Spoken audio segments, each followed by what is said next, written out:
The Thing That Would Make Everything Okay Forever by Ashley Lande. We are pushing buttons and the world has not blown up. Hi, I'm Ron Copperman, and this is Ashley Ashley. Lande. Okay, Ashley Lande. Yes. And let me pull up. You are an author. Can you still see me? I don't know if Yeah. I've got. Mhm. I love your website. Oh, thank you. It's sorely in need of updating. I very think nice. it's pretty cool. So Thank it's you. the thing that would make everything okay forever. No. So that's so, man, I don't. You want so once upon a time. What? How did you wind up writing the book? I mean, just start wherever you want. Yeah, it was a long and winding road, I guess. For a long time I felt so damaged by my psychedelic use that I had really I'm sorry, I'm gonna grab my dog a treat really quick and I will be Take your time. Listen, yeah, he's go do it. I remember. Just a Yeah. second.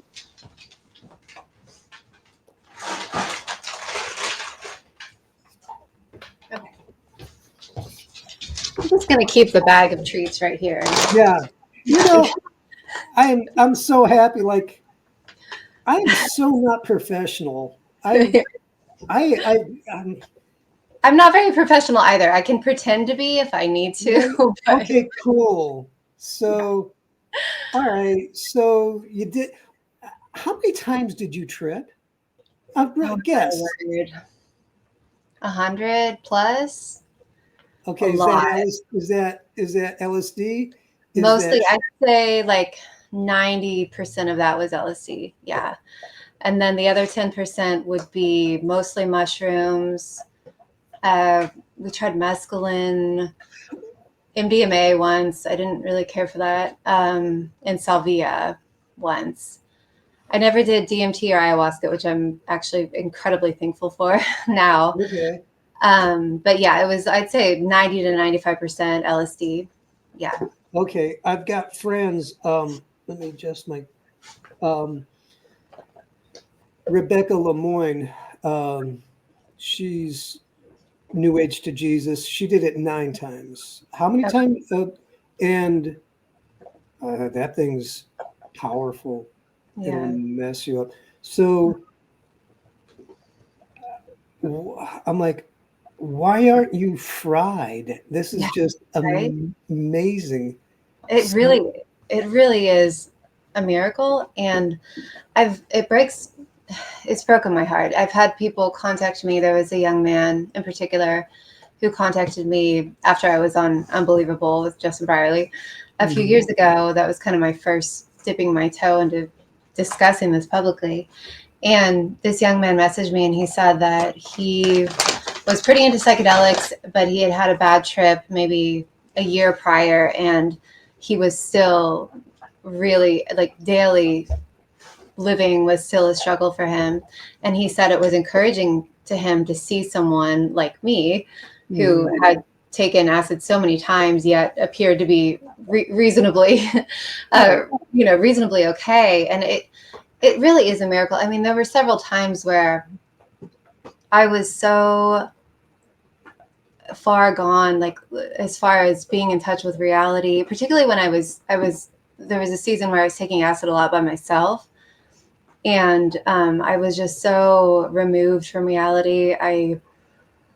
Um, yeah, it's extraordinary. I mean, it's just purely by the grace of God that I'm okay, and I don't certainly undeserved, And I think back of I think a lot about all those stories. I'm sure you're familiar with people like Peter Green and Rocky Erickson and Sid Barrett who were not okay. And of course, there are I don't know about famous contemporary examples now, but I do think about that a lot. Like I am just so thankful to God that I am relatively relatively Yeah. sane and relatively okay because, like you said, LSD is so powerful. I mean, so powerful. And I'm also thankful, incredibly thankful, that I didn't have more outward consequences. I never got arrested. I never ran down the street naked, screaming. I was tempted to a few times, just freaking out, having a bad trip. I never got my kids taken away from me. When my kids we had slowed way down by the time we had children, but when my kids were really little, and I wrote about this in the book, there were a few times where we thought, oh, we can take half a hit. We can take, Mhm. and I just look back and I just thank God for protecting my children. And Right. they were 2 and 4, I think.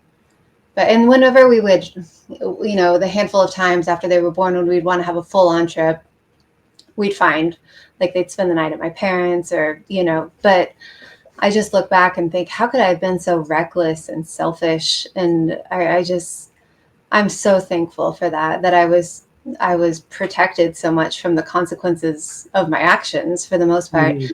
There was a long time afterward. Like I said, for a long time, I didn't want to talk about acid. I didn't want to, Yeah. I didn't want to have anything to do with acid because I just felt so damaged, which is interesting. I was having, I got to the point where I could not have a good trip anymore. And so I was having bad trips over and over, but I still felt so enslaved to acid. I mean, I worshipped acid. Like, to me, this was the way to God. It was the way to transcendence. It was and but there was something about that Was it very a was it a sacrament? Oh yeah, for sure. I even called it that. Yeah. There was something. Ram Dass would call it a sacrament. And so I loved Ram Dass, and I called it a Mhm. sacrament. Yeah, completely. Oh Totally. my God. Okay, so did you think you were connecting with God when you were tripping? I did, but I could never have explained to you who that God was beyond just the most vague hippie sounding, Right.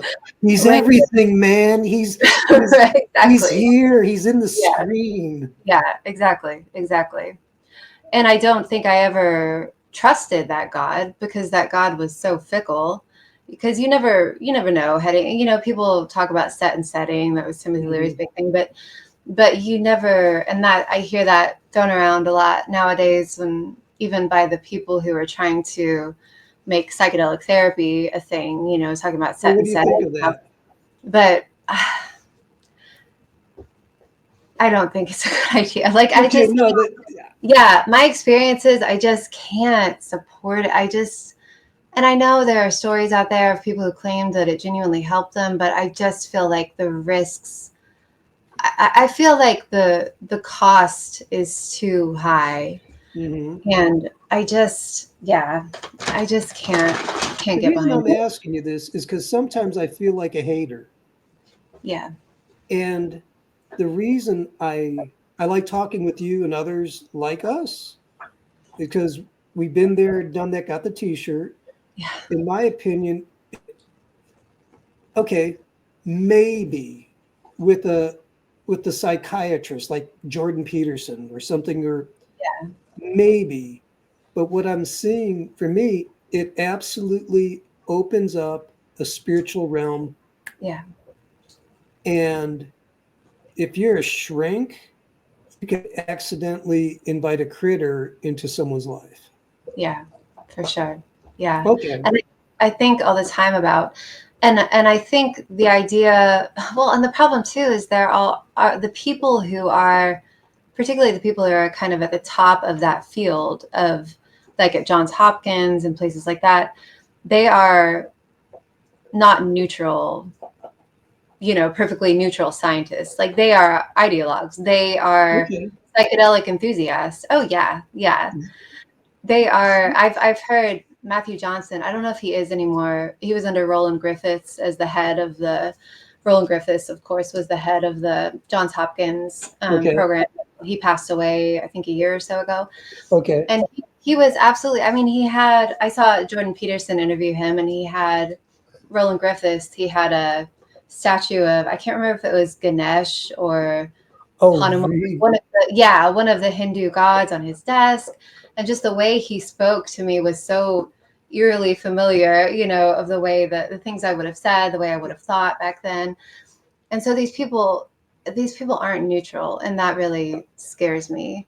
You know, Okay. and I think the idea is, I guess I understand the general principle, though, hoping, you know, someone with severe trauma, PTSD, it's going to like reset their brain somehow. But like you said, there's a cost that goes along with it. And I think all the time about the story Jesus told about, you know, a demon went out of a man and wandered around, and in the end found no place to rest. So in the end came back and found the house swept and clean, and brought back 7 other demons with him, and the man's condition was worse. And so I think of that, like, and I look back too on my own personal experience, particularly the first time I did mushrooms, the first few times I did mushrooms, it was just kind of fun. You know, I didn't, I mean, I'm sure there was something spiritually going on, but I didn't recognize it or acknowledge it or have any awareness of it. And then, sorry, I don't mean to, if you feel free to interrupt. No. I like this because you might have had a spiritual encounter, but you weren't quite aware of it. Right. Yeah. Okay. It was just, to me, it was just like party, good time without the hangover, you know, the next morning. Like, mushrooms are just fun and exotic and really fascinating. And it was really the first time I did LSD that I had that quote unquote ego death experience, where I just felt like I was completely obliterated to almost a blank slate, How to many where hits did you? How many I hits didn't did know you which way take? was up anymore. What's that? How many hits did you take?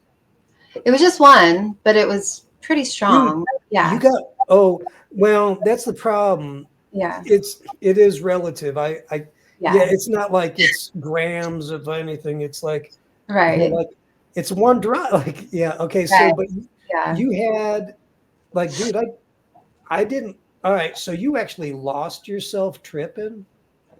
I mean, I had a moment of just this like shattering, obliterative, blinding flash of white light, and Okay. I felt like I was, I don't know, the like my you know, from that time forward, I divided my existence into before I took acid and that happened, Hmm. and after. So, but like I said, it was this obliterating experience. I wouldn't say it was positive. Hmm. It was just, I was just, my house was cleared out. My house was clean and swept. And then who comes to occupy it? You know, well, I didn't know Jesus. I wouldn't hear about Jesus, even if anyone wanted to talk about him.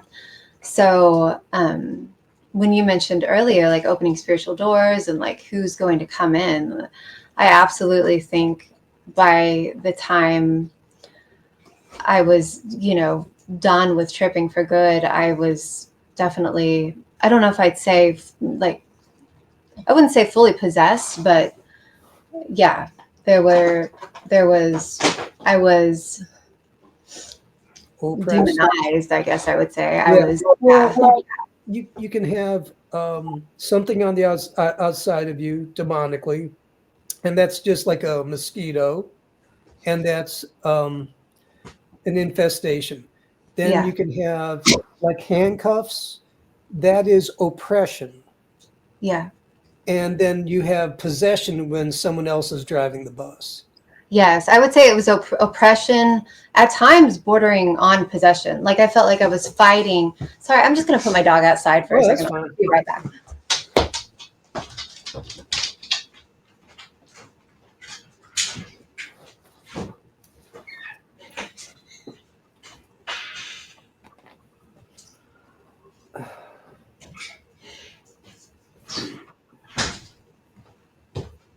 All right. Sorry about that. So, That's yeah, fine.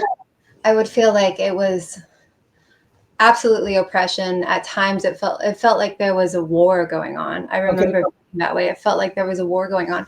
So, oppression bordering on possession. Yeah. Okay. Yeah. So, what's the war drum you want to beat to warn other people?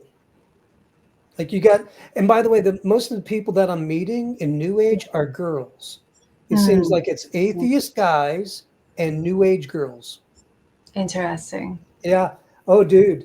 Yeah. Like Peterson is getting all the atheist guys, Yeah. and I'm looking for someone like that. That's a lady. I'm like, most of them are girls into tarot, Ouija Yeah. boards, hallucinogenics, Yeah. yoga.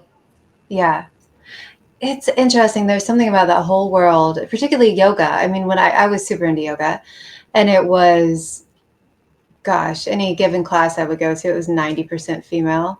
And it's, sometimes I suspected the men who were there to try to meet females. You want to hear something hilarious? This Sure. is all right. So back in the day, I was a runner and I Mhm. dehydrated myself and my tendons locked up. I mean, it was bad. Yeah. So I'm like, and this is before yoga was hip. Yeah. So I'm like, I'm going to take me a yoga class. And I dress in sweatpants and, like basketball clothing. Yeah. And I go to this yoga class, and these girls have got their, before the leotards, they were just becoming colorful. And like, Hmm. Yeah. I was that guy in the class, but the yoga teacher, bless her heart, she goes, she knew I was like not shady. She's like, you got concrete rubber bands as tendons, and so she taught me. But everybody in the class they were ladies. I was the only guy, Yeah. and now that I think about it, she was into this angel cards, which were uh, Oh, I've heard of those. Yeah. tarot cards that Yeah. were angelic, so that that Yeah. you're okay. So you were into yoga. Yes. Yeah. I was super into yoga, and that it's interesting. Yeah. There's something about the whole new age umbrella that Hmm. maybe there is a more of a feminine appeal. Um, I remember being interested in astrology even when I was a teenager. It seemed Mhm. like something benign. I remember my grandma. My grandma was into yoga, which is interesting for me to reflect on now because she had a video that she would do, and we would do, my sister and I, when we were little, we would open this book and do the sun salutations. And I thought it was just this benign thing, that my grandma did. And then, of course, I got much more into the religious aspects of it, particularly after I started doing psychedelics. But I remember there were just multiple avenues through which these cracks started to appear in this worldview I had kind of constructed out of piecemeal out of these different things. And one of the things was, I think I wrote about this in the book, my yoga teacher. I absolutely loved my yoga teacher that I had. I practically worshipped her. I mean, I thought she was an enlightened person, that she got it. And although I do remember I was kind of shocked when after the first time I did acid, I asked her if she'd ever done acid, and she said, "Oh yeah, I did it a few times in college, and it was, it was fun." But she said, I've gotten more out of meditation than I ever got out of LSD." And I thought, I don't, I don't know if Mm, I agree with that, because I would meditate, but to me, meditation could never parallel the high of taking right. acid, you know. And so I got pretty bored with that. But I remember one time she was talking to someone else before class, and I kind of got into the conversation, and she started talking. She was very into Buddhism, and she would go to Buddhist retreats, and I think she went to a silent, like one of those like Mhm. The week long Vipassana. silent, Yeah. yeah, silent retreats. And she was talking about how this Buddhist teacher had talked about, was just talking the language about letting go of attachment, and talking. I can't remember the particulars of how, but somehow and I think she kind of challenged this and questioned this, like, am I just supposed to not care whether my brother dies, or care whether, Mm. and the teacher told her, like, well, you don't start with that. You start with the small attachments, and then you work up to and I just remember being disturbed by thinking, like, so that is the end goal, to not care about anything, you know? Yeah. And I think I just really started, after I had children too, I just started, it just made it didn't line up with reality or how I experienced reality or how I wanted reality to be, I guess. And so I'm trying to think if I kind of got disillusioned with all of it around the same time. Yoga, acid, new age, tarot. I dabbled in tarot. I dabbled in, because it was like, I look back and I see God obviously orchestrated all this, just all these fissures appearing in the things that I thought that were informing my world for so long. And it all kind of came to a head and I wrote in the book, it all kind of came, well, multiple points it came to a head, but one major breaking point was I had a friend, childhood friend who was Christian, and she had a daughter who was about the same age as my son. Her daughter started getting ill. At first, they thought it was just a common childhood virus. Kids get sick. It happens. But it just persisted. It kept going for a couple of weeks. She had bleeding in her gums. And they started taking her to doctors. Finally, they got a diagnosis of leukemia. And from the point of diagnosis to her, Joella was the little girl's name, to her passing away was 3 weeks, almost on the dot. And so that was another horribly tragic event that really, I was like, the worldviews that I've embraced, like I said, it was just kind of this hodgepodge of different things: yoga, Buddhism, psychedelic. When that hit you, what did that feel like? What's that? When that hit you, her passing. Yeah. What was that? Because that was a pivot moment. Mm-hmm. Yeah. It was terrible, and it was also terrifying because I realized not only was there this incredibly heartbreaking thing, like I didn't have any kind of a container to hold it. I didn't have any kind of You had I don't know what the word would be, like you had no grid. Yeah, I had no way to, and the grid that I did have didn't fit, or it was ugly. What did that feel like? What was It the was, experience of that? I think fear was the primary emotion, because I looked at my own child and I thought, if he died, I thought, he can't die. Like, this can't happen to me. This is horrible. It would be the end of the world. Like, I would have nothing to carry me through that depth of tragedy.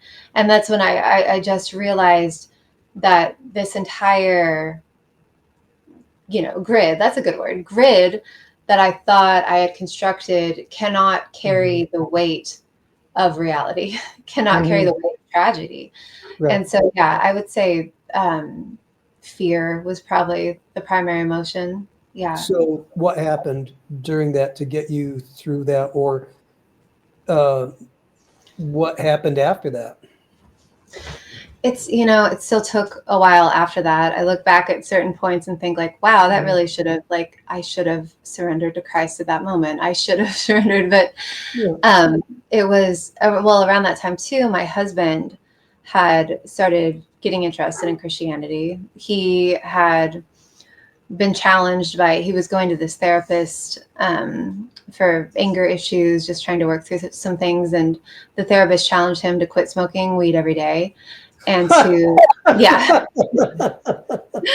and to go to church. But it was really like, it helps me understand, looking back on that, it helps me understand the appeal of someone like Jordan Peterson to young men, somebody who's saying, like quit being a bum, like take responsibility. And so I think that really appealed to him, to have someone challenge him in that way. And he challenged him to quit smoking weed every day and to go to church.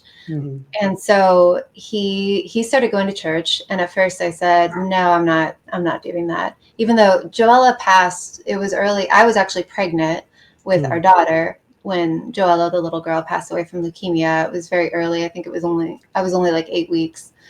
And after that, my husband Steven started going to church. And at first I said, no, I was still so resistant. And I can look back on that and see that oppression influence, that oppressive influence. Right. On one hand, I was so broken and I Right. was so fragile after so many years of assaulting my brain with tripping. Mm. And I was desperate deep down, but then I also had this hostility toward Christ and this Mm. hostility toward the people of God and toward the church. And so I told him, like, I don't want to go, you know, even though I knew the answer was, I knew the answer was no longer to be found in psychedelics and yoga. Mm. And I just was still resistant to Christianity. And I remember finally I agreed to go with him. I was maybe 8 months pregnant.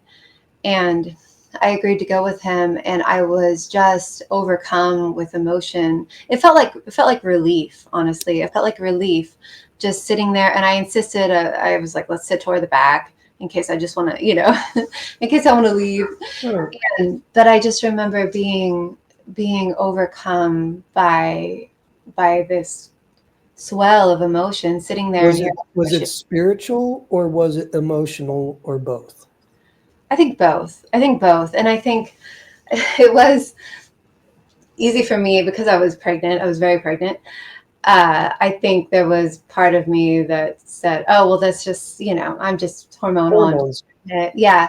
But I think it was absolutely both. I think there was definitely something spiritual occurring, but there was also the emotion of, I'm so tired of trying to do this myself. I'm Mm. so tired of trying to, you know, fight my way up the mountain, and I don't even know what is at the top anymore. I don't even know what I'm reaching for, what I'm climbing toward, you know. And I would have used language like enlightenment, or but Mm. I didn't know what that meant anymore, if I ever had. I don't know that I ever had, but it just seemed pointless, and I was so tired. Like I said, I was just so weary.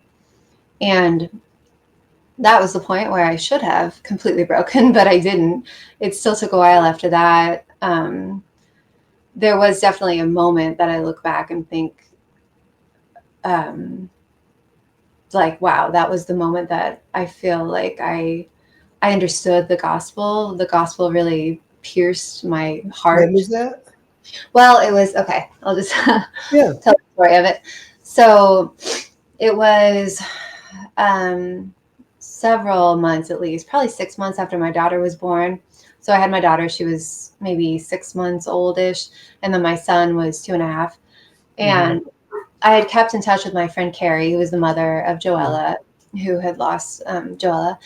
And we had emailed back and forth a little bit, and she had told me that I should listen to the hymn "It Is Well." Oh. And I don't know, I might have, I grew up kind of, well, I did grow up Methodist, but we weren't super religious, you know. Right. We were like, when I hear about other people talk about growing up in an evangelical Christian household, I think like, oh, we weren't Christian like that, you know. We were just, we go to church most Sundays and we pray at Thanksgiving, Christmas, and Yeah. otherwise, though, we don't really talk about it, or because that's Right. embarrassing, you know. We'd certainly not going around talking about how much we love Jesus, because that would be weird. And, but I did have, but I'm grateful. I don't say that to dishonor my No, parents. They no, really, I like it. I yeah, like it. Yeah, yeah, I they were got you. I the got best. you. They both grew up in super dysfunctional households, so they were doing the best that they knew. And Mm. but but yeah, so I had never, even though that's, you know, probably one of the most popular hymns to exist, I had never heard it, or if I had heard it, I never paid attention to it. I didn't know. So I said, okay, yeah, I'll have to listen to that sometime.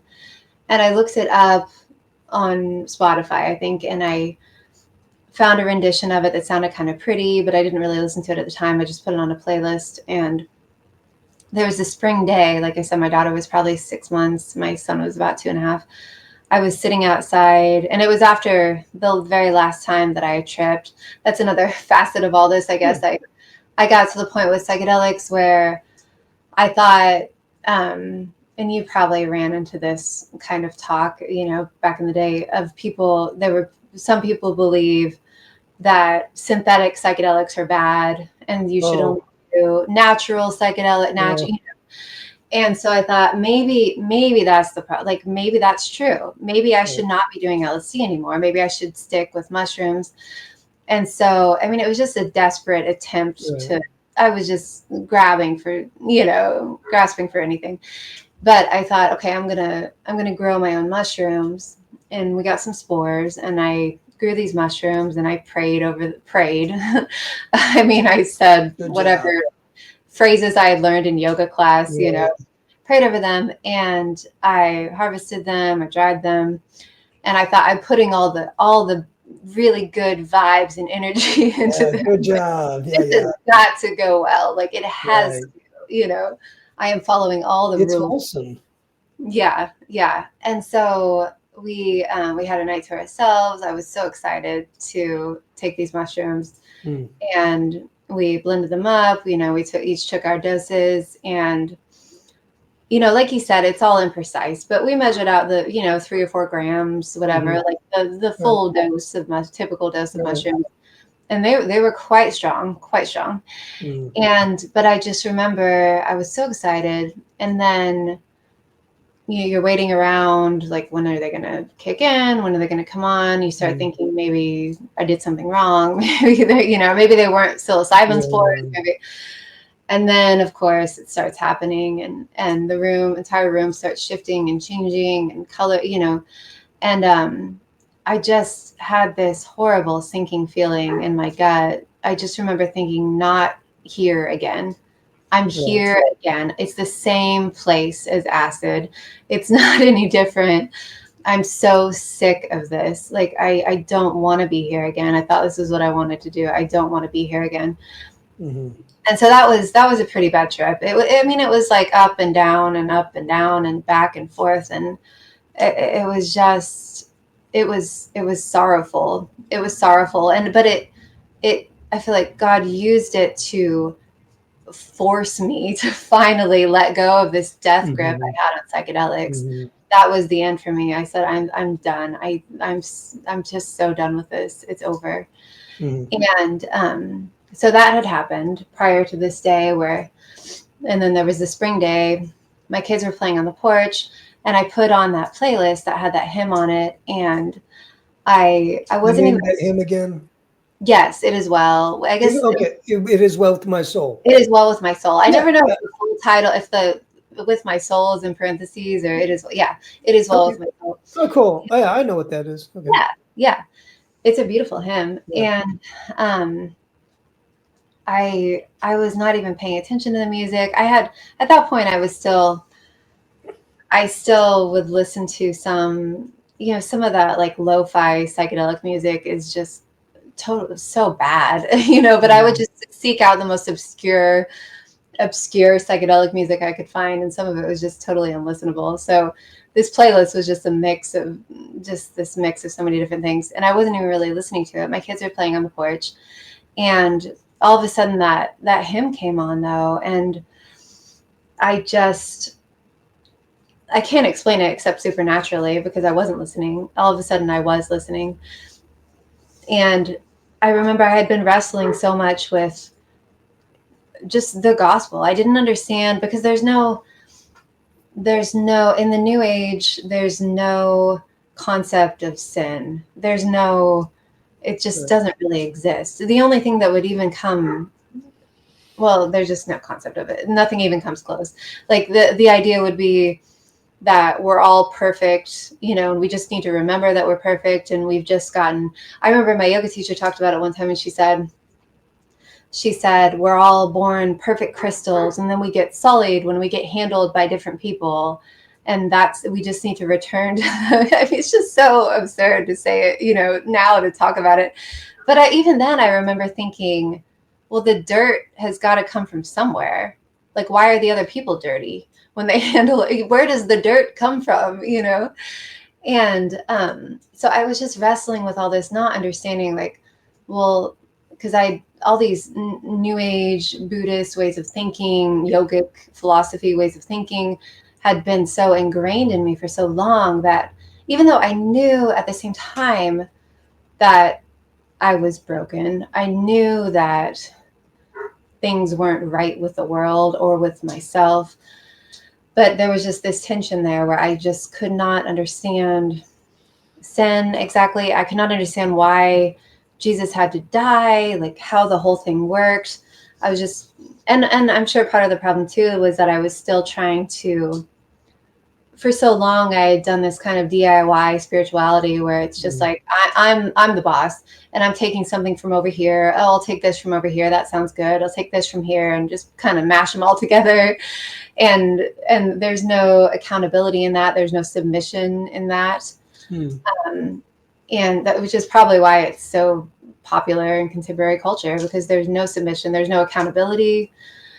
But yeah, that way of thinking was so ingrained to me, and that I was just struggling with it all. And there was something, like I said, I can only explain it supernaturally. There was something that day of just, So can you paint a picture? So you're sitting, is it like a summer day and you're on your porch? It was a spring day. So it was like everything was starting to come up. Everything was beautiful. Everything was, I was still thinking about, it was this contrast, because on one hand, everything was so beautiful. Everything was springing to life. Everything was starting to bud. And there were my beautiful children playing on the porch. But in the back of my mind, I was still thinking about Joella and seeing her at the funeral. They had an open casket and she just looked like a little doll. She looked like a perfect porcelain little doll. And it was just heartbreaking. So I just, I was so desperate for a story. I let me say that, like a story or a grid, like you said, that could hold all of this. It just didn't seem like there was anything. Once upon a time, I would have thought it was acid, but obviously to be clear, that wasn't the case. And so I was listening to the lyrics of this hymn, and it was, in particular, it was, my sin, oh, the bliss of this glorious thought, my sin, not in part, but in whole, is nailed to the cross, and I bear it no more. And there was something about that it was like I understood. And of course I started weeping. I was just overcome with joy and relief. And I think I might have said this in the book, so sorry if I feel like I repeat myself a lot, but there was just such profound relief and joy in knowing that I didn't have to save myself. I couldn't save myself. It was impossible. All these years that I had been told and, listened to teaching and read things saying, you can essentially save yourself. Like that is not possible. And I was so discouraged because it wasn't working. And so it was relief to know, okay, I can't save myself. That is literally impossible. That can't be done. And I don't have to save myself because Jesus did it. Like what Jesus did on the cross. And it certainly, I didn't have a sophisticated theological understanding at that point, but it was something, it pierced my heart. That's what I want to, can you give me 3 seconds before your heart got pierced? Give me your heart being pierced and then your life afterwards. Yeah, I think it was leading up to the piercing. It was just me looking at my children and thinking about how beautiful they were, how undeserved of a gift they were to me, how reckless and selfish I had been to take recreational drugs while they were in my care. And, I was thinking of Joella, how I have this friend, my friend Carrie, who she did everything right in her life. She never strayed from the faith of her upbringing. She never had premarital sex. I'm sure she's probably never drank a drop of alcohol. She's never tried drugs, I'm sure. And she suffered this horrible tragedy, but she's not destroyed by it. She's obviously they were heartbroken but she's not completely destroyed by it. And that was really a facet of the whole thing that was really fascinating to me and attractive to me, seeing that she and her husband were not destroyed by it. So I think it was those 3 seconds before were this this awareness of my own brokenness and my own sin and my own insufficiency to do anything about it. And yeah, and then there was just the moment of understanding, and the moment of also beholding the beauty of Christ in a way that I couldn't understand that before. And I think it was because it was because of a lot of things, but one of the reasons was I was still in the mode for a long time of thinking, well, Christ is, because it's so stupid, but it's so popular in the New Age world that he's a great teacher. He's one of many, he's one of the many enlightened beings. And so that was, I was coming at it from those directions. And so I couldn't, but at that point I was also starting to read the Gospels, and I could not reconcile that shallow New Age idea with the Jesus Christ that I encountered in the Gospels. And he was impossible to pin down. He was impossible to put in a box. He was impossible he wasn't just going to fit into my little personal pantheon of gods, that I had constructed, like I said, grabbing from different places.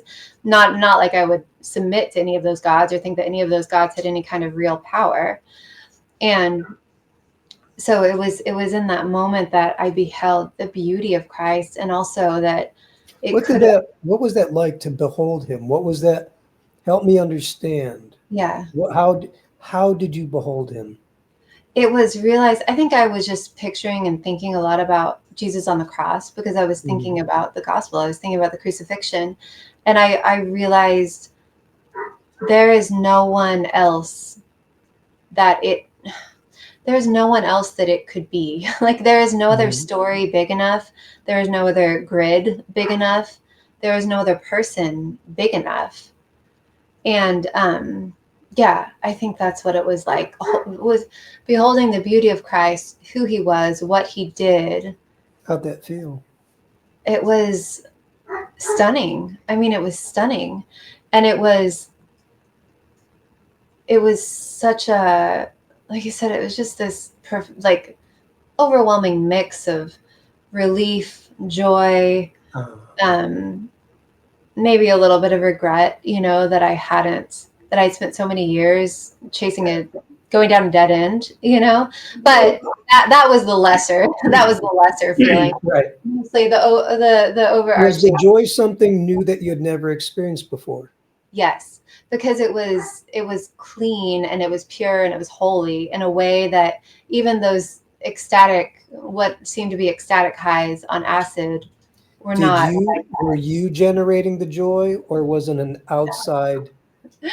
No, it was outside of me, for sure. It was outside. What did that feel when it first made contact where did you hit your mind? Did it hit your heart? Did you hit your body? What was the experience of that joy? I feel like it hit my heart. It was just a transcendent in the way that I had always been yearning for, but had never actually found on acid. Because it wasn't crazy, unhinged. With the acid highs, there was always this aspect of it that I could never explain it to someone else. Like, I remember one time, because I was so evangelistic about acid, which I very much regret now and I'm embarrassed about. But there was this guy that I had worked with, in the first job I had out of college, working at a newspaper, and he was just a very nice, mild-mannered, very quiet, very reserved young man. And I remember I ran into a group of my former coworkers at a bar one night after I had taken acid for the first time. And for whatever reason, I just honed in on this guy. I don't even think I was drunk. I wasn't. I just honed in on this guy as I'm going to try to explain to him why he needs to take acid. And I remember getting a cocktail napkin and trying to draw this is linear time, and this is what happens when you take acid, and just making this big tangle. It was just I can't. I was evangelistic about it, but there was no substance there. There was no. I heard you on an interview with Sam Tiedemann. Oh, yeah. And there was a moment in the conversation when you were discussing how drugs, they artificially engage the profundity, the Yes. profound. Yeah. So everything becomes profound, like the Yes. napkin and you drawing is profound, that, the shoe that you found in the street or Right. Yes. The glove. There was always one glove or one sock, and we were like, oh, there it is. There it is. Like we. But I'm glad you brought that up with that interview with Sam, because I was actually just thinking of that when I said that, because it was so fascinating to me that I don't think he's ever done psychedelics. I think he said no, that he never. Sam's straight lace. Sam But is he had some insights that I thought, oh wow, yeah, you're right. And he just was able to put words to things that mhm, I maybe had kind of tried to articulate before, but I couldn't really.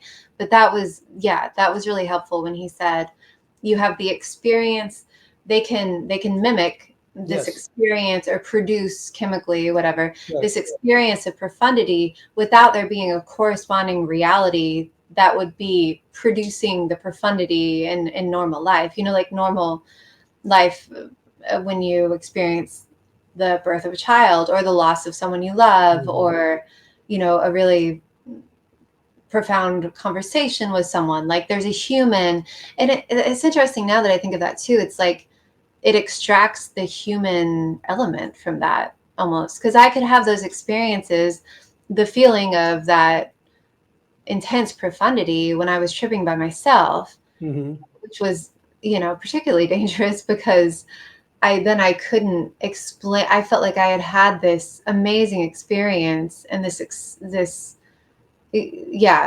amazing experience, but there was no way I could even articulate it to anyone else. But the same could be true of when I did trip with someone else, because you're each inside your own world. Would it be fair to say there's a danger of imploding? Yeah. Oh, for sure. Yeah, Okay. for sure. Yeah. So so now getting back to you're sitting on the back porch, Mhm. spring day, Yeah. it is well with my soul, and Yeah. this joy Yeah. that's not artificially induced, and it's not you generating it. Right. Yeah. Yeah. So what's then what happens? So my husband, I remember that day when my husband came home from work, we still had some of these little knickknacks. Like I had a little Buddha statue, a couple of them. I had a little, I think a little Ganesh statue. I had actually an icon, this little icon. I don't know, it wasn't that big, maybe like 5 by 7, 8 by 10, of the Hindu goddess Kali, which is Mhm. a really grotesque. I'm sure you've probably seen a really grotesque image. And I look back on that and think I'm embarrassed that I had that on my wall. People came to our house, and I remember when I gave birth to our daughter in the living room, and I was looking to that for guidance or something. Yeah. And when he came home that night, I just realized, like, I had this moment of realizing all this had to go, that this Mhm. had some kind of, Was there a transformation in your heart that from yeah. that moment? And I think just realizing, like, these things matter, like these Mm, things have significance. okay. It's not just a little statue. It's You not just, gained insight. in a sense it is, but in a sense it's not. It's another god. It's a demon. And so when he came home, and I'm done with other gods. There's only one God. And so when he came home that night, I remember I said, we need to get, I don't even remember how the conversation went other than that. I'm sure I tried to convey what had happened to me, what I understood now that I hadn't understood before. But I remember that was the chief thing of, I guess I was a little worried, even though like I said, he had been exploring Christianity. He was Mhm. interested in Christianity. I remember at one point he told me, we actually got into a fight about it, when I was pregnant with my daughter. And he said, he said, I don't know whether it's true or not. But at that point, he was also still hanging on to Ram Dass wrote something. Ram Dass had a way of, he could make things Mm, sound incredibly profound and deep. yeah. But now when I look back and read them, I think really? Yeah. Like, wow, that's, Mhm. yeah. But he said in one of his books, he said that it's an honorable thing, or it's a good thing to be invested in whatever spiritual tradition geographically and locally you find yourself in. And so my husband, Stephen, he thought, well, that's an interesting idea, you know, and the people around me a lot of them are into Christianity because I live in Missouri in the United States. So I'll try Christianity. But I think he also had gotten to a point beyond that. He had also gotten to a point, as I had, of being so disillusioned with psychedelics, he was less into the new age stuff than I was. He was more into like perennial philosophy type people, like Alan Watts. Dude, it's always New Age girls Yeah, philosophy. it really is. Yeah, Yeah. that's really an interesting point. It totally is. Yeah, he was actually into like reading more heady stuff, you know. Yeah. And I read a little. Heidegger, Kierkegaard, Yeah, Nietzsche. yeah, Oh, yeah. dude. He would read, and I would read some of that stuff, but he was the one who would always like make it through the whole book. And yeah, so he had also gotten to a breaking point. But anyway, when he came home and I said that, he just, without hesitation, he agreed. He said, yeah, it's got to go. It's got to go. So we just got a trash bag. We loaded all that stuff in it. I remember. And I apologize for interrupting so much, No, I'm but glad you asked. was when you were doing this, were you compelled out of guilt, shame, condemnation, or was it more like you realized, and I don't want to put words in your mouth, but I will. You realized you had something better. You Yes, had the right stuff. it was absolutely the latter. Yes. Okay. Like Okay. I wasn't, I just was like, I don't want anything to do with this stuff anymore. Okay. It's not real. It's not, um, and I was also, I kind of looked at those gods now in disgust, you know, like Mhm. Buddha, like I don't want to be like Buddha. I Mhm. don't want to be, you know, and I could see things with greater clarity than I ever had before. And like I Mhm. said, looking at the goddess Kali, I'm like, my toddler is playing on the floor, and I have this Hindu god with blood dripping from her Mhm. fangs, and you know, she's got severed heads in her fists, and so I just saw, I saw how dark the darkness was in a Mhm. way that I never had before, and I just didn't want anything to do with it. And like you said, I had found something better, and I wanted Okay. the light, and I didn't want the darkness anymore. So, but there again, like I said, the new age girl thing, I remember for the longest time, I had the thing I probably had the most trouble letting go of was this massive astrology book called Love Signs. Hmm. And it was this exhaustive book of like, you could look up every combination of like Aquarius man and Taurus woman, you know, Aquarius woman and Taurus man. And first, it's so embarrassing now to talk about this, but for so long, it was like it was a way to like sift people into categories and think that Mhm. I knew something about people, you know, on this deep level that they didn't even know themselves. Mhm.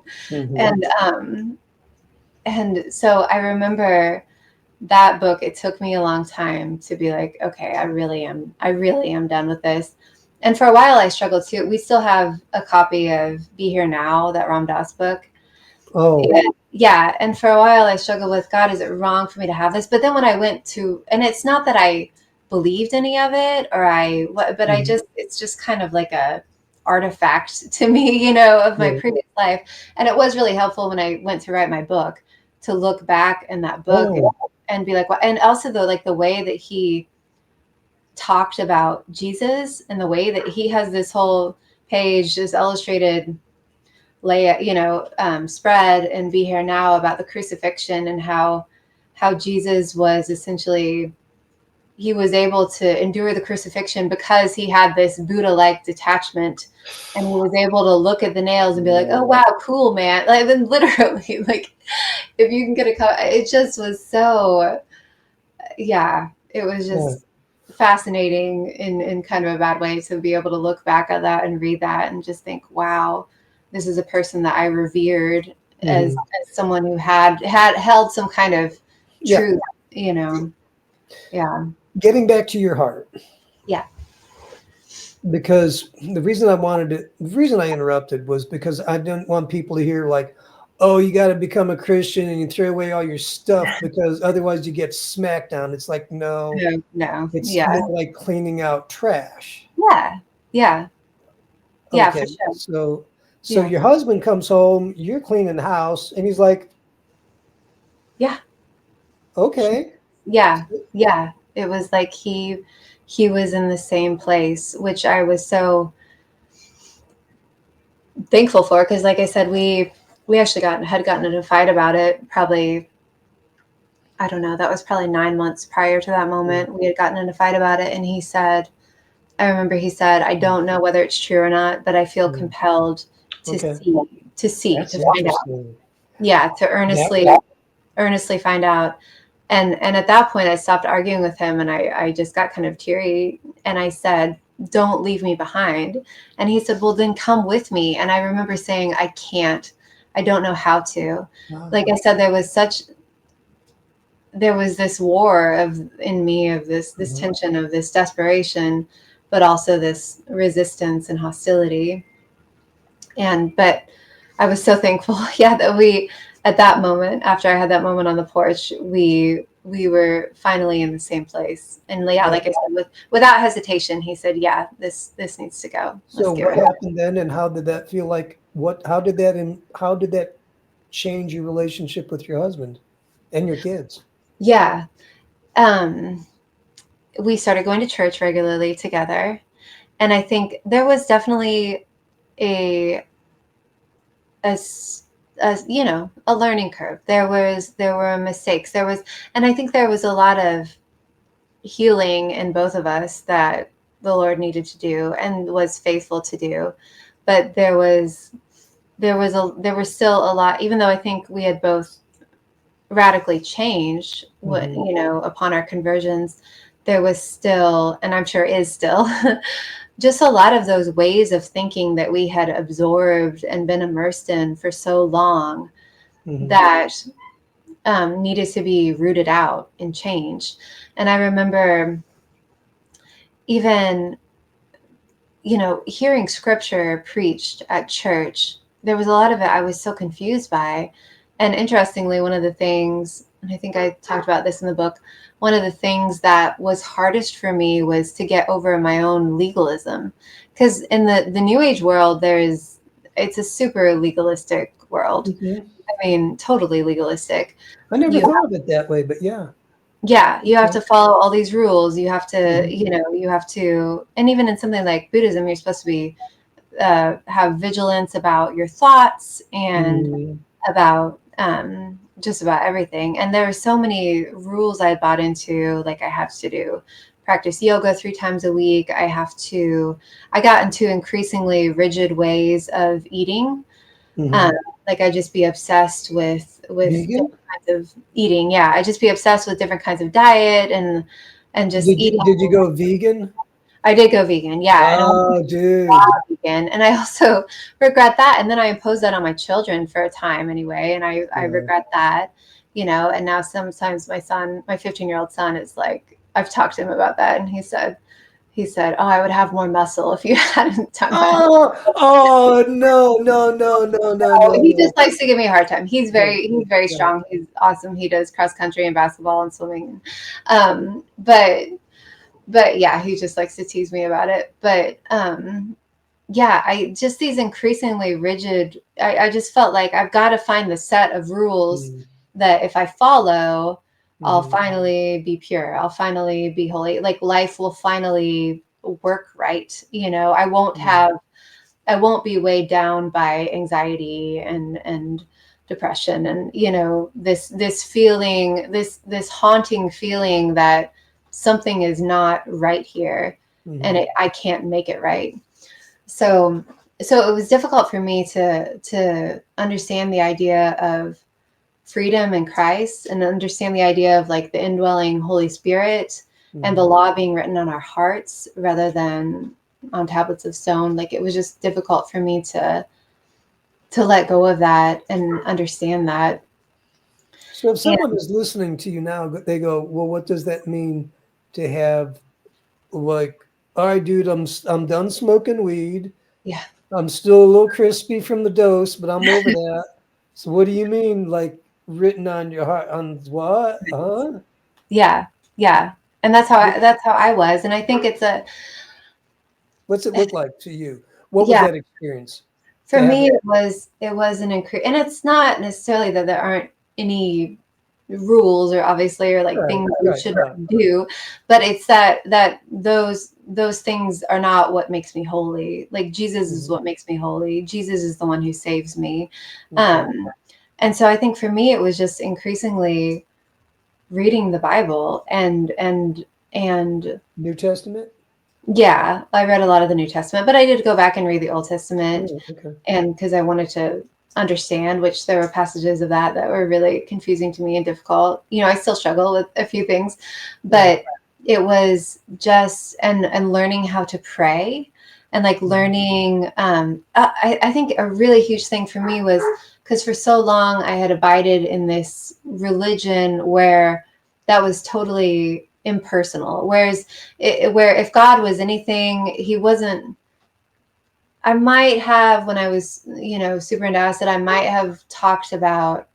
probably would have talked about God in a semi-personal way, but I didn't really actually think of God that way. I thought more, in reality, I thought more of, or in practice, I thought more of God as this state of being high on acid. Yeah, yeah. Right, right, right, Yeah, right. Yeah. yeah. To Uh, get into that realm. yeah, Okay. yeah, exactly. And so that has been a huge change for me, and learning like, no, this is a deeply personal reality. Like God's What not a does the reality. personal reality look like to you in your everyday life? I think it profoundly changed the way that I regarded other people and regarded, because even when I was super into acid and new age, I always had a contempt for other people. Mm, I okay. had, yeah, I just had a lot of contempt for other people based on incredibly trivial things. And so I think experiencing the grace and mercy of God myself and my deep and desperate need for it, it completely changed my perception of other people and how I looked at other people, how I viewed other people, how I interacted with other people. Hmm. Um, I think I know I've heard it said like you can't truly love other people without loving God, and I Hmm. think that's true. I think loving God and knowing God as Jesus Christ enabled me to truly love other people, and so that I look on that as a huge change, and it's just such a relief too to know like there's a person at the center of the universe, like the Hmm. Alpha and the Omega, the beginning and the end, and realizing that the Trinity is the ground of reality. Like there's nothing beyond beyond that, which is a really mind-blowing thing to contemplate, still. But I think that was a huge relief to me, knowing those really catastrophically bad trips where I Hmm. felt like I was losing my mind. It was gonna last forever. I was frying in hell, and Hmm. to know that there is nowhere in the cosmos or in my own mind that I could go where Jesus has not gone, or where Yes. Jesus could not be present. Yeah. Yeah, yeah, is not present. And that was yeah, that was a huge relief for me. Oh, okay. Yeah, A relief. yeah, 'Cause he says, even if you go, if even David says, even if I make my bed in hell, yeah, you're there. yeah. Uh-huh. I was thinking of that. Yeah, yeah, Okay. Because yeah, I rabbit holed and tangent, and because I was talking about you and your husband and how it was, what it was like for you to have his law written on your heart because, oh, you said New Age was very legalistic. yes, yeah. And that's how I rabbit trailed all over the place. me, what I'm digging for Mhm. is your encounter. Yeah. Because if someone's watching, there's a new age guy or girl, they're like, one, why should I bother? Though Hmm. I feel like I should. Yeah. What might it be like? And if I dig for your encounter, it allows them to strive for that. Or Yeah. it validates what's already happened to them. I think, well, maybe this will help. Another huge aspect of the whole thing was that knowing um, that Jesus Christ is the exact representation of God, like it says Mhm. in the beginning of Hebrews, and that He is at the center of the universe. He is the Alpha and the Omega, the beginning and the end. Like there is nothing beyond Him. Like He is it.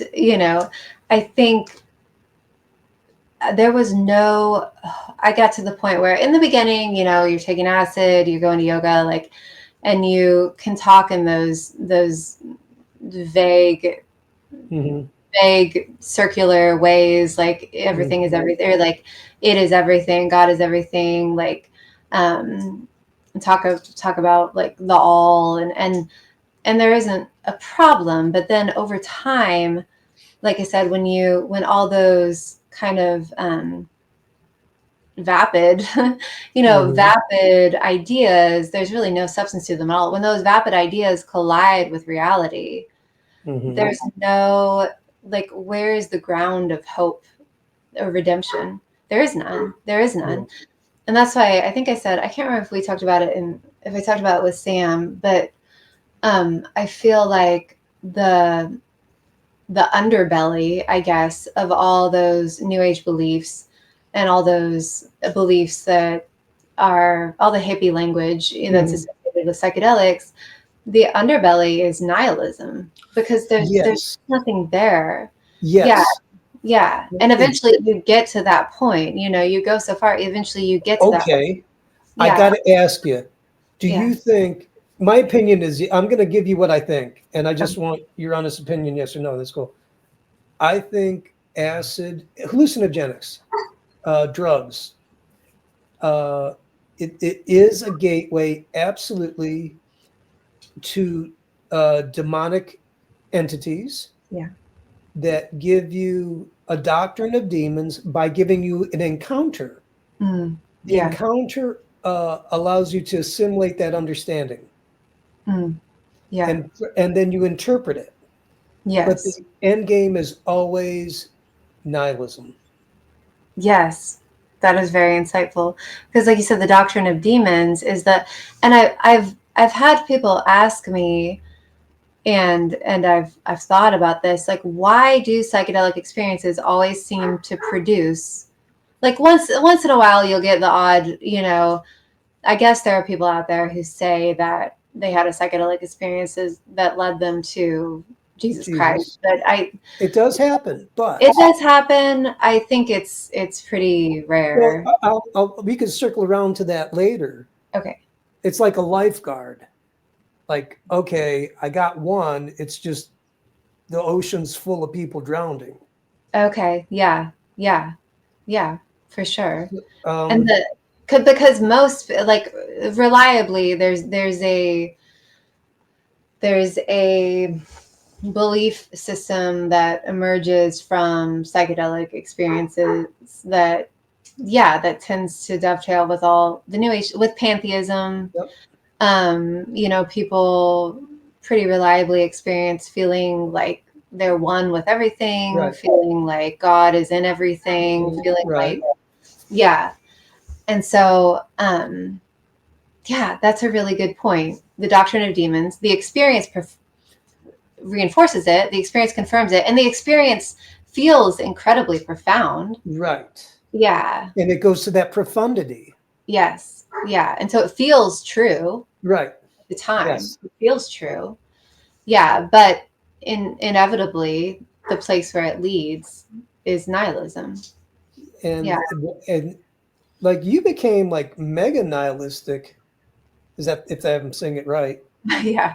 Um, so after, so you have the encounter on.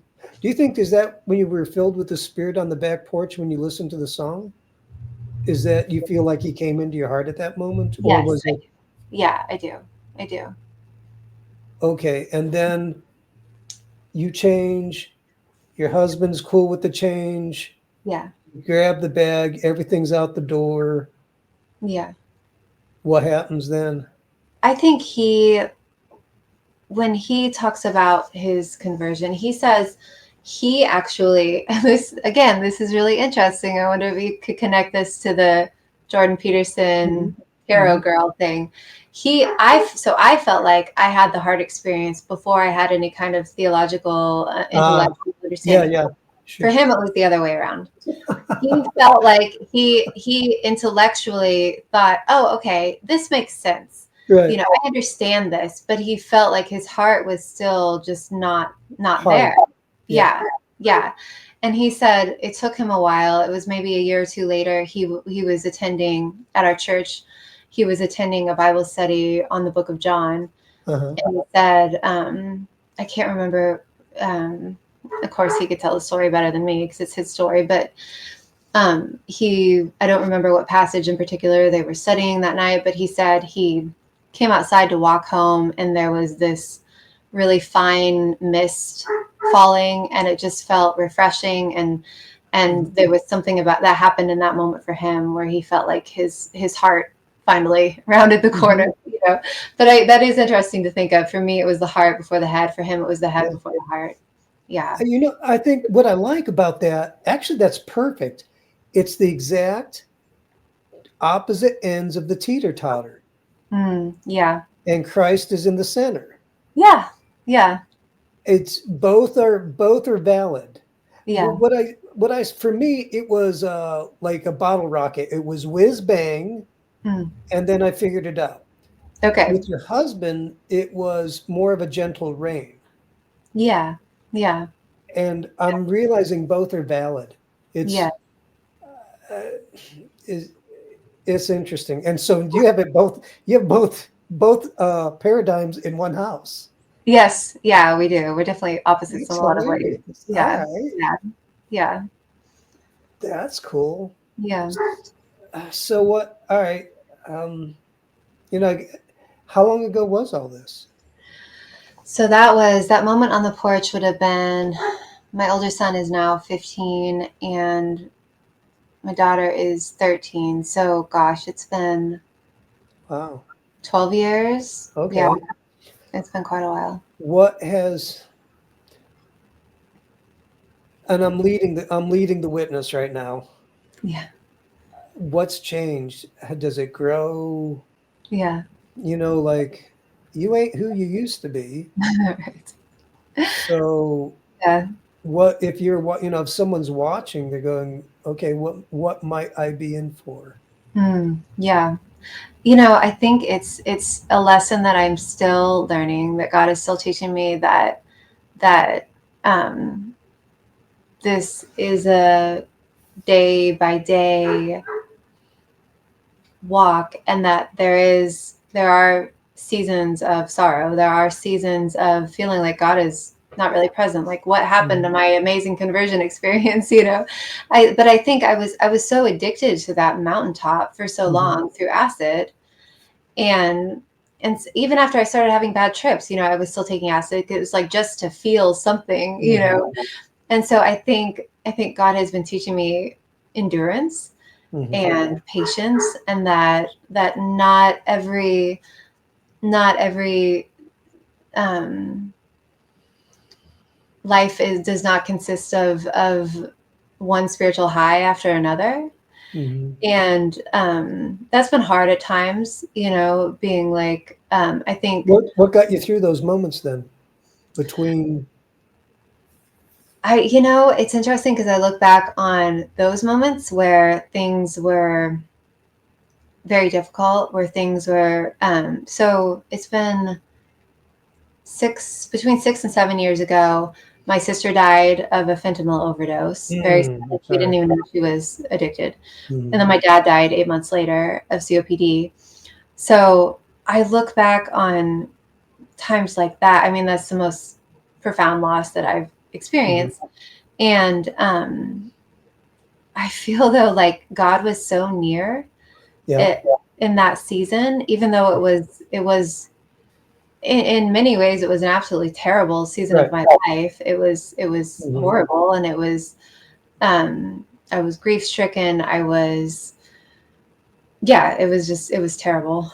But the shock of my sister died, and then the way she died, it was horrible. I mean, I couldn't sleep. I couldn't eat. I didn't eat for like 2 weeks. It was horrible. But God was so present, and I look back and think like, if I had not had Jesus to carry me during those times, I don't know what I would have done. Because like I said, the New Age psychedelic grid, there was no hope. There was no hope of redemption. There was no hope for the future. There was no hope of anything. And so I think just learning, I think a lot about that passage in Romans 5. I've tried to every year with my kids, I homeschool my kids, and we memorize a passage of scripture. And I feel like my adult brain doesn't retain things as well as their young brains. But there's that passage in Romans 5, like suffering produces, we know that suffering produces perseverance, and perseverance produces, oh no, I'm getting it wrong, the sequence. But it's Romans 5. Should we look it up, or should we just roll with it? Like I look it up. Maybe we should. Yeah, look it up. I've got it. Let me find it. I know I've got a. Oh, there's one here. I would look it up, except I don't want to. I would look it up, otherwise I think I would blow up my computer. Perseverance produces character, and character leads to hope, and hope does not put us to shame. I feel like I'm leaving out one of the. There's what version of the Bible is that? I think we memorized. I skip around with different translations. I think we just memorized the NIV one of that. So I have that's fine. I have the New King James. Okay, this is a New King James. Yeah. Not only that, but we also glory in tribulations, which is suffering in the NIV, knowing that tribulation produces perseverance, and perseverance character, and character hope. And hope does not disappoint, because the love of God has been poured out in our hearts by the Holy Spirit who is given to us. And I think about that passage a lot, and that suffering produces perseverance, and that ultimately the sequence is that suffering leads to hope. Makes character. Isn't that weird? Yeah. And that hope is not put us to shame. Like, we will never be put to shame for the hope that we have in Christ. And so, like I said, there's been a lot of learning that life is not a series of spiritual highs, but in the valley and in the lows, God has been so faithful to be a very present help in times of trouble. And so I almost look back on, like, it sounds weird to say, like I would, but I almost, as terrible as that season in particular was, I almost cherish how close I felt to God. Yeah. I know what you're saying. Yeah. Here's like when my dad passed a while ago. He was 93 and 9 months. That's how old he was. Yeah. But it was a long time. He had cancer. Oh, I'm sorry. And now, when he first called to say he had cancer, he said he had 60 days to live. And in my heart, God told, like, the love of God just showed up. It was actually an hour before I was at a prayer meeting, and the love of God showing up. I'm like, all right, cool. And then my dad calls. He says he has 60 days to live. And God said 2 things in my heart real fast. He said, keep your mouth shut. I got this. And my dad was an atheist at the time. Okay. Now, he lasted 3 years and 9 months wow. And so it went from 60 days to years. And my dad used to rail against God at the beginning, and then he was NPR New Age. Oh, hold on a sec. There, we're back. Okay, Are you there? yes, Okay. I'm here. So you just froze up a minute.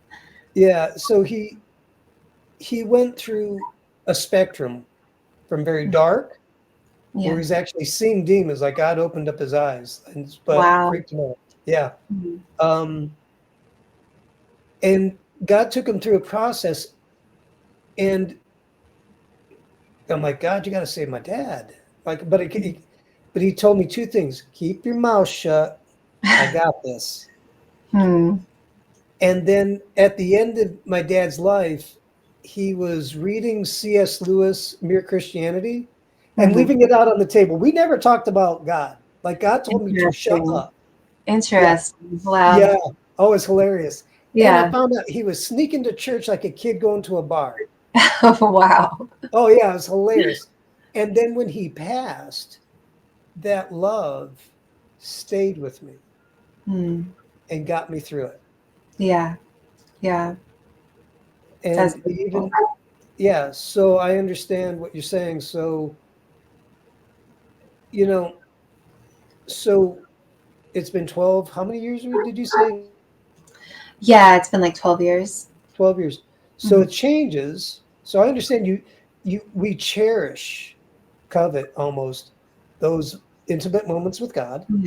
Yeah. And then when it gets kind of quiet, all right, I'll throw my 2 cents in. You walk by faith, not by feelings. But if you do want to crank it up, just get back to the gym, metaphorically speaking, Yeah. and get back into whatever got you into his presence to begin with. Yeah. Yeah. Yeah. And I think that it's so easy to, and particularly in this, honestly, the most, the season of life that I'm currently in, we're so busy. And I'm actually pregnant again right now. So Oh, congratulations. thank you. But it's so easy to forget my need for God. And I think it was that desperate need for God that I felt so intensely, not only when, the moment of my conversion, but also the moment I was saved, but also when I experienced all that loss in such a short time. Like, I feel like it's easy for me to forget how desperately I need God and that I'm dependent on God for everything. That every good gift comes from above. And there's nothing I have that I did not receive. Like, it's so, yeah. Being a mom, how do you sneak in? How do you do it as a mom? Like, I'm a single guy, so I can pray. So Yeah. I have an unfair advantage. As a mom whose time is not your own, Yeah. how do you work that out? It is really challenging. And I feel like I have slipped, especially because we had so we have an 11-year age gap. We have a 15-year-old, 13-year-old, 2-year-old, and now I'm pregnant again because my husband got a vasectomy and then he got it reversed. But I do kind of look back and think, oh, I felt so much closer to God. When my kids, particularly when my 2 older kids started getting a little bit older and like it wasn't such an intense season of needing me as the toddler and the preschool stage. And I was just like so much more immersed in the word every single day. And then since we had Naphtali, and I remember when I was actually wrote my book when I was pregnant with Naphtali. And now he's 2 and he's very active and very rambunctious. But, like God is so good to meet us where we are and to like show up in the season of life. Because I do experience that, it's almost like the same thing that I experienced that day on the porch. Just the tenderness that I feel towards my children, and the love that I feel toward my children, and how they are such a gift that I that I do not deserve. And sometimes, honestly, it's terrifying that I'm entrusted with them. Right. But and also there is, I guess I don't know if I call it the dark side or the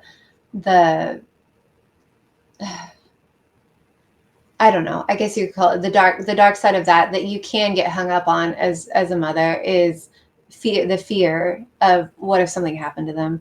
Like, what if something terrible happens? What if something, Right.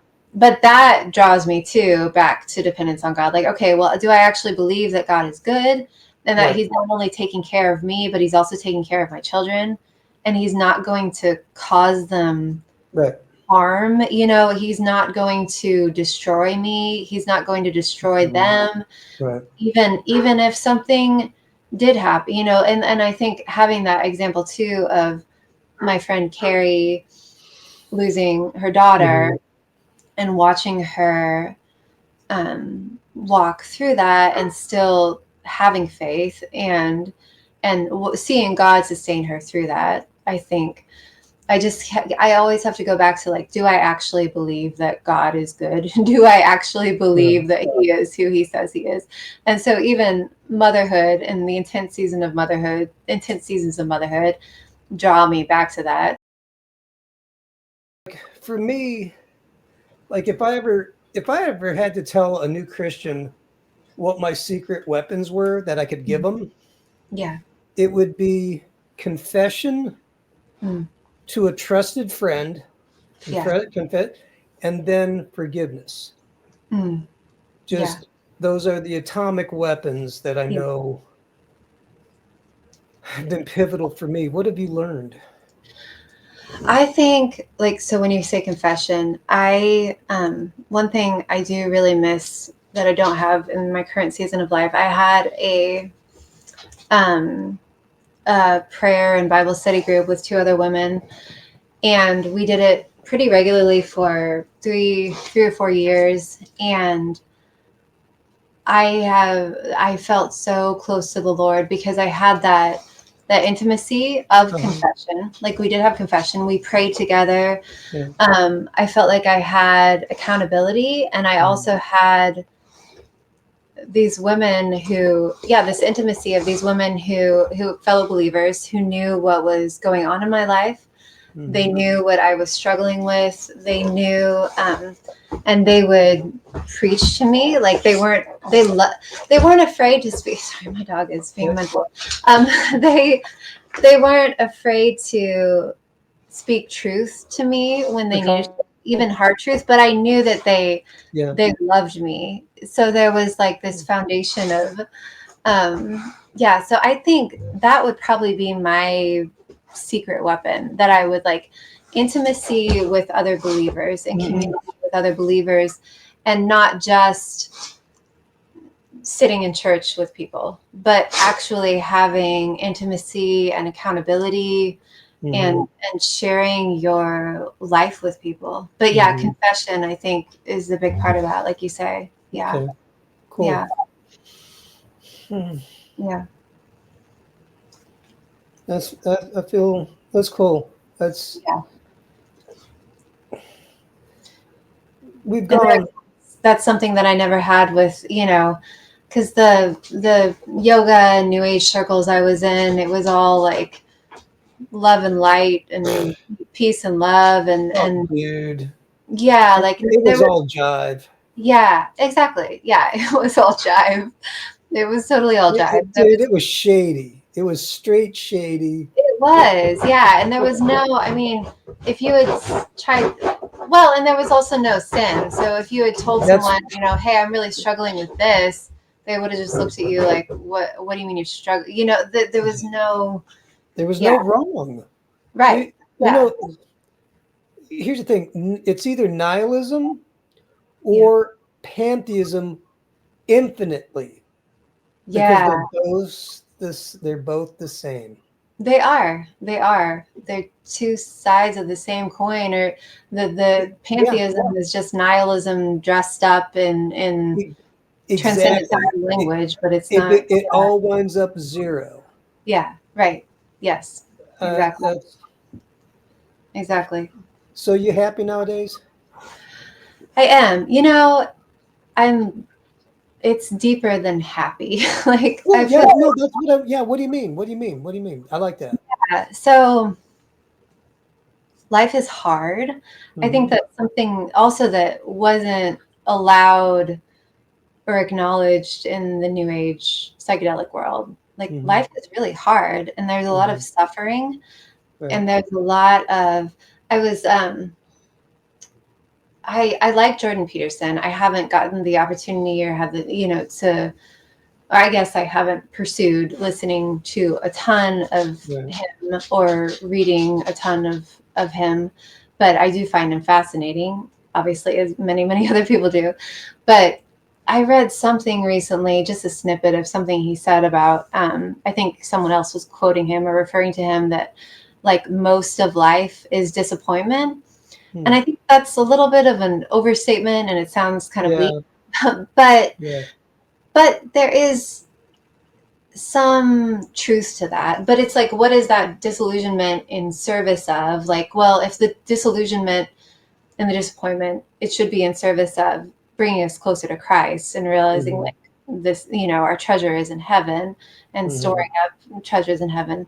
But it reminded me of when I was, I think I was like 24. It was right around the time I had this temp job. It was kind of a longer term temp job um, at this engineering firm.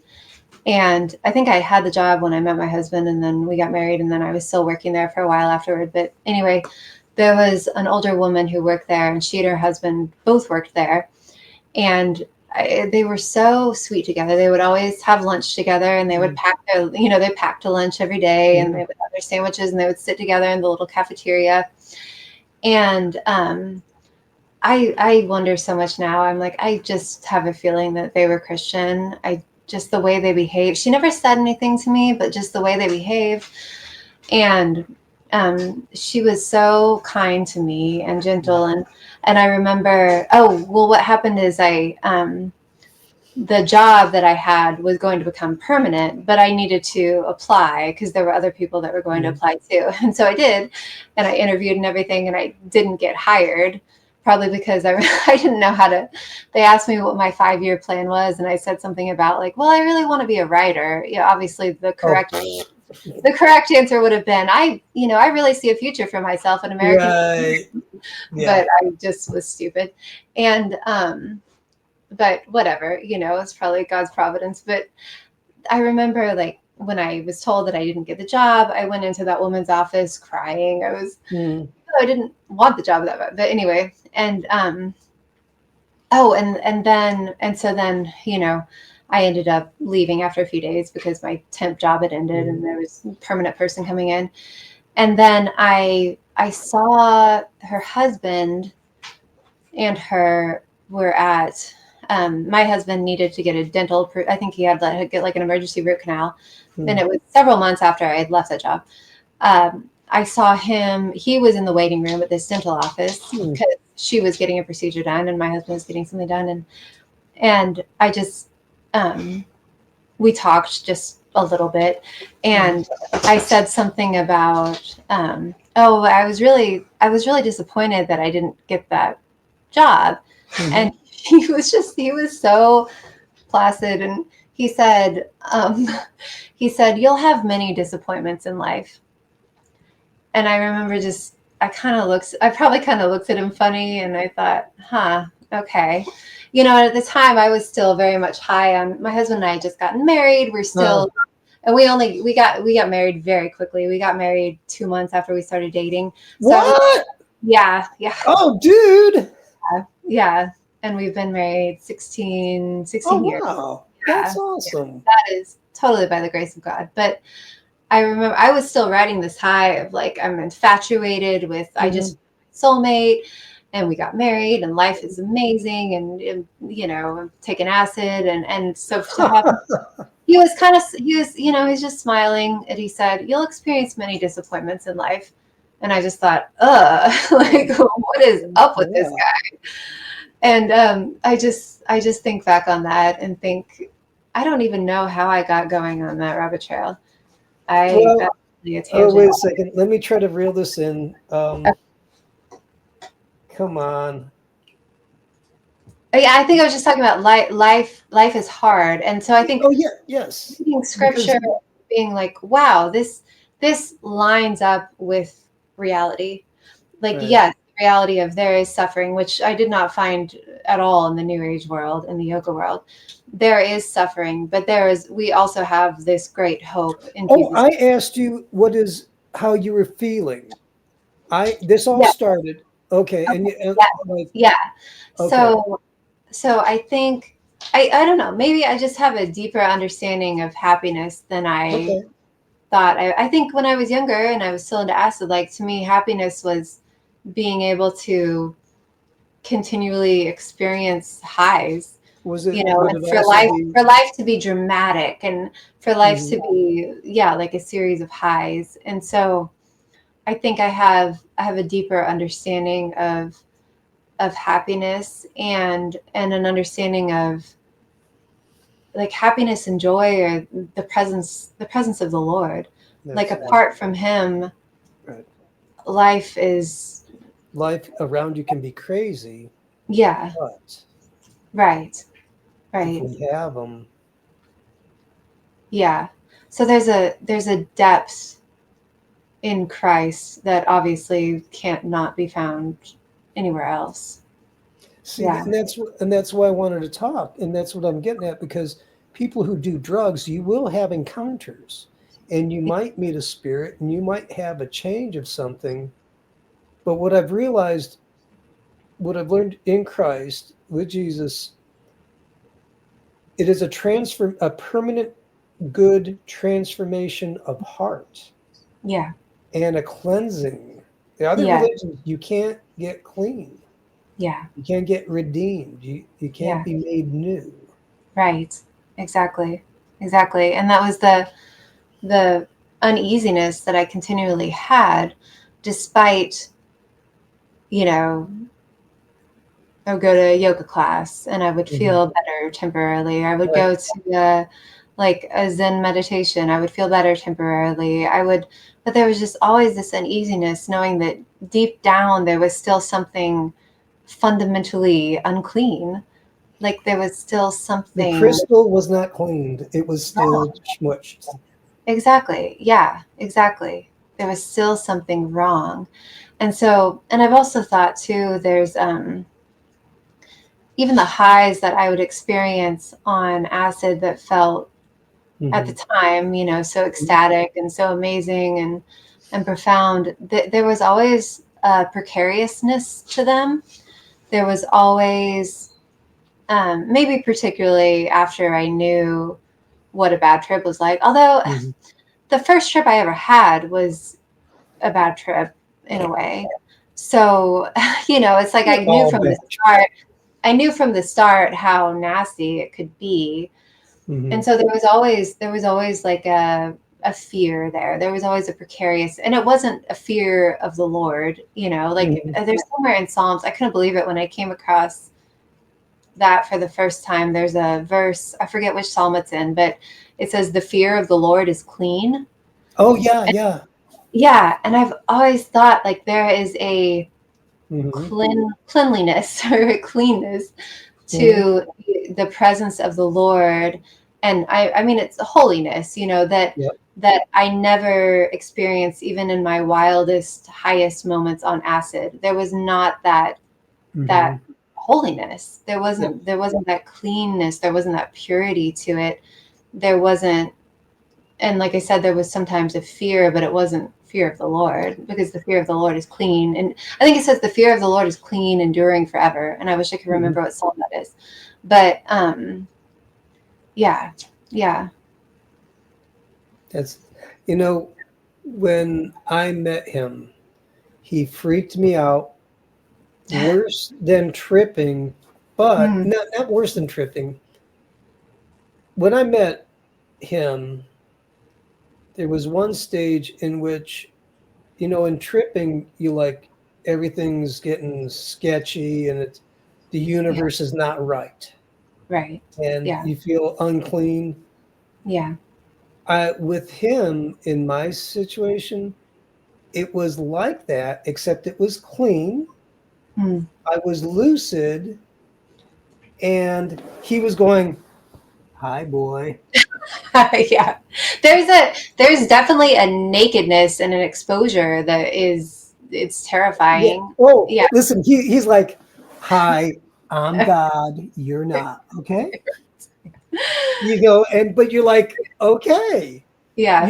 It's well, it's the fear of the Lord, because most people say fear, it's like, I don't want to get hurt.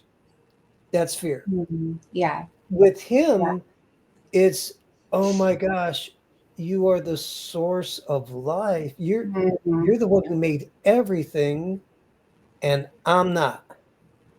Yeah. Okay. Yeah. Now that we got that cleared out, Yeah. then he went into, and then I got to realize, and you like me. Yeah. Okay. It makes a difference. It's Yeah. nice. Right. Yeah. Yeah. See, and this is what I like. I hope, for people who watch this long, this is actually why to do it. Like the other stuff's theology and or theory. This is Yeah. getting down to the nuts and bolts, like why. Mm. Yeah. Yeah. And I like this to me is my candy. Yeah. This is it. Yes. I agree. I agree. And And I feel refreshed. I feel refreshed by conversations like this, you know. Yeah. yeah, it's fun. Yeah. And so, boys and girls, if you want to give your heart to Jesus, he's good and good for you. Yes. Amen. Um, I tell you what, I think it's just time to land the plane. Okay. And here's the thing: I'm not against the sinner's prayer, but I'm not for about it. If Mm. someone, in my opinion, and I'm listening as well as saying, for me, it's give your heart to God in your heart. Maybe tell someone, but then walk it out. Mm. Action talks, not Yeah. just a prayer. Right. Find a church.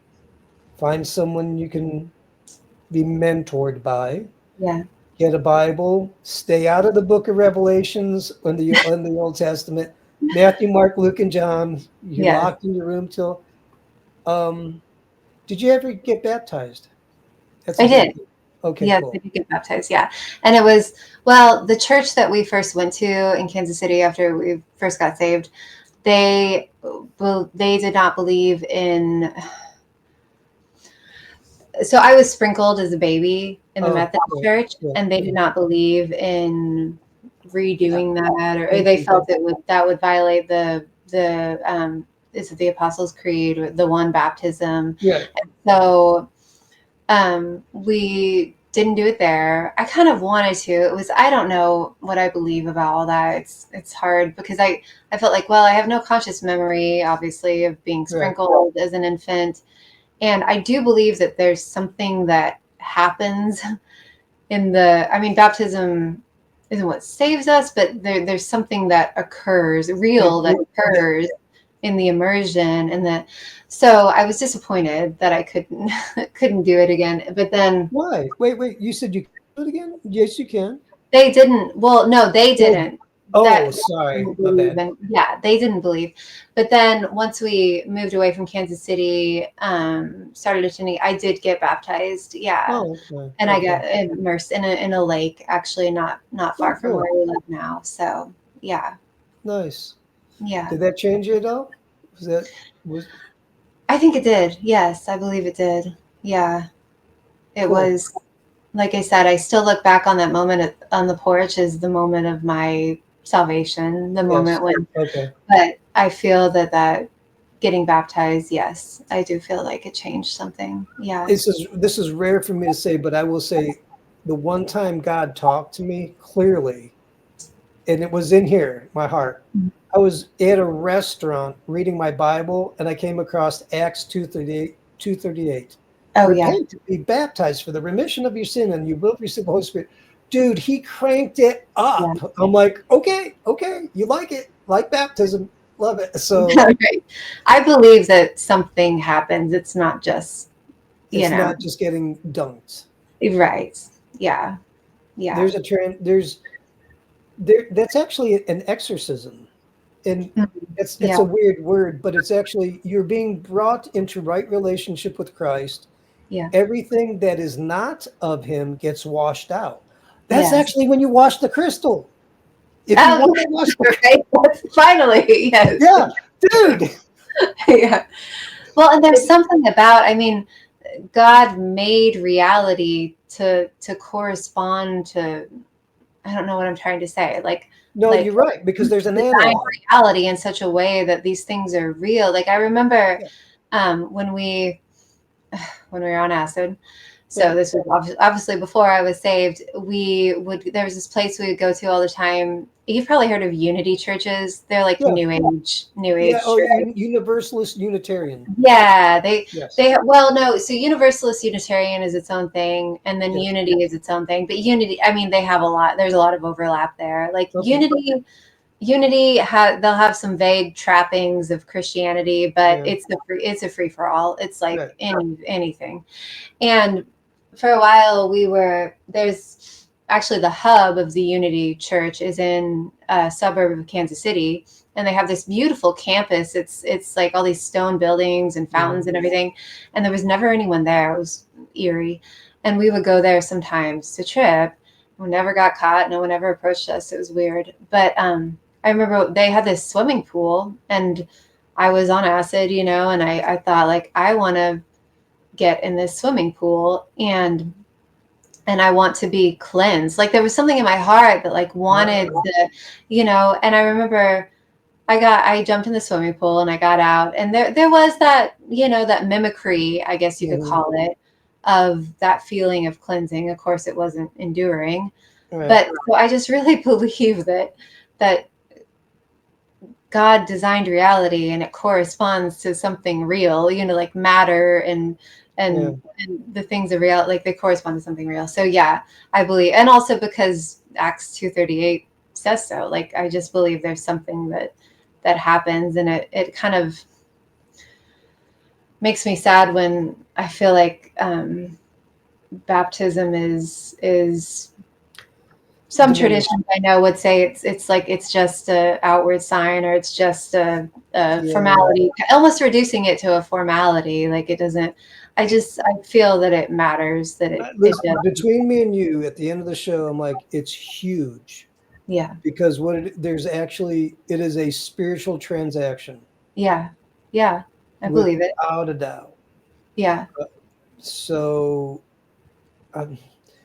that's why I asked. I'm a big proponent of it because it's I part of. believe it, and it's hard because there are things like that where even 12 years on, I still feel like a newer Christian in some ways. Like Yeah. when we didn't know. I kind of thought, oh, the denominations, are they kind of just all the same kind of, or And now I'm learning as we go on, like, oh no, there are like real substantial differences, which is Hmm. not to say that Right. they're not still Christian, but like there Right. are these substantial differences in how we're viewing the scriptures, how we're viewing how God designed reality, in things such as baptism or communion. And so, yeah, I feel like Well, and by the way, communion's another big one. yeah, Um, I'm throwing stuff at you just because I'm yeah, like, I'm finding it's been beneficial to me. yeah, I'm finding out it really works. It's yeah, really a yeah. thing. Like it's, So yeah, like, so my husband and I, our views have been evolving, I guess, on that and thinking about that and I just moving away from the idea that it's just it's just a formality. It's just a cracker. It's just a symbol. It's just a cracker. Yeah. Right. Yeah. I'm like, no, I think there's something. Actually, I have some scripture for you to back it up, that it's not just a cracker. It's Galatians, book of Galatians. Okay. Do not partake of the Lord's Supper if you're in sin. Yeah. Or take it irreverently, because that's why some of you are sick and or asleep. Oh, yeah. Yeah. So I treat it like electricity. Yeah. It's like that. Something that's not real can't hurt you. Yeah. So if something can kill you, that means there's a power behind it. Yeah. But also on the flip side, that means if you treat it right, there could be great benefit too. Yeah. It's like electricity. Yes. That reminds me of Annie Dillard. Have you ever heard of her? She wrote The Pilgrim at Tinker Creek. That used to be one of my favorite books. I haven't read it in years, but I don't think she's even a Christian, really. She might kind of, I don't know. She might be a very, very liberal Christian, but she, in one of her books that I read, she wrote about how people, like, she can't believe that people, how did she put it? Like they underestimate or undervalue the power of the Holy Spirit, or like the power we're talking about when we're talking about, you know, a church, like going into a church. And she said something about like, she said, I think she used the words electricity, like we should all be wearing crash helmets, you know, sitting in church. Just that, like, maybe over familiarity with it, or like the devaluing. And I feel like it's just bread and it's just grape juice, so it's just getting wet, and everything is actually this internal unseen process, which there is an internal unseen process. Obviously there is something happening in the spiritual realm, but there's also like matter that God created that does something, you know, like something. It's the interplay between the divine and supernatural with the natural. Yes. Yeah. They're not separate. And yeah. If you have faith, if you place your attention, actually it's faith, hope, and love. If you place your faith, if you operate first in faith, like your husband did, and then he catches up. It's either he catches up with our faith, or actually our faith catches up with him. It might be that way. Probably that. Yeah. And then, it's like you don't know what you're doing. You're doing it by faith. Yes. And then the understanding comes. He reveals it to us. Yes. So like you plug a socket into the wall, you plug a cord into the wall by faith. You don't, you're a kid. You don't know what electricity is. You just do it and your toy works. Yeah. Later on, you realize, oh, there's something occurring in that whole thing that you don't see. Right. So you start by faith. And then when you do understand it, and then it's actually our hearts connecting with him. Yeah. Dude. Yeah. Then it gets full on. And I think too that makes me think of, I had someone write me today. I haven't written him back yet, but he was talking about things that I've struggled with too, wondering, saying that he had psychedelic experiences and then he became a Christian, and he knows that, we shouldn't be taking psychedelics, but why exactly do you think we shouldn't be taking psychedelics? Because he feels like he articulated himself very well. I'm not doing him justice in the eloquence he used, but he said, he did feel like he saw and experienced things on psychedelics that were beautiful, or like a way of understanding reality that almost seemed contiguous with things he reads in the Bible. And so like, why do, he was just looking for my thoughts on that. He wasn't trying to argue or anything. Right. He was very polite, but he was just, and I'm going to write him back and say like, I've wondered the same, because there were those moments that seemed beautiful or seemed like all of reality was kind of shimmering, with beauty, and everything was blossoming with beauty. But I think about, because there are multiple times in the Bible that pharmakia is mentioned, and pharmakia is sorcery, and psychedelic drugs are sorcery. And I was thinking, when I was thinking about how I wanted to respond to him, I was thinking about in the Garden of Eden, like Eve saw that the serpent tempted her, and then she saw that the fruit was good to eat. What's the exact Pleasant word? to the eye. It was Yeah. pleasant to the eye. And good for food, or good for, yeah. And so, and then she ate it, and then she invited Adam to eat it.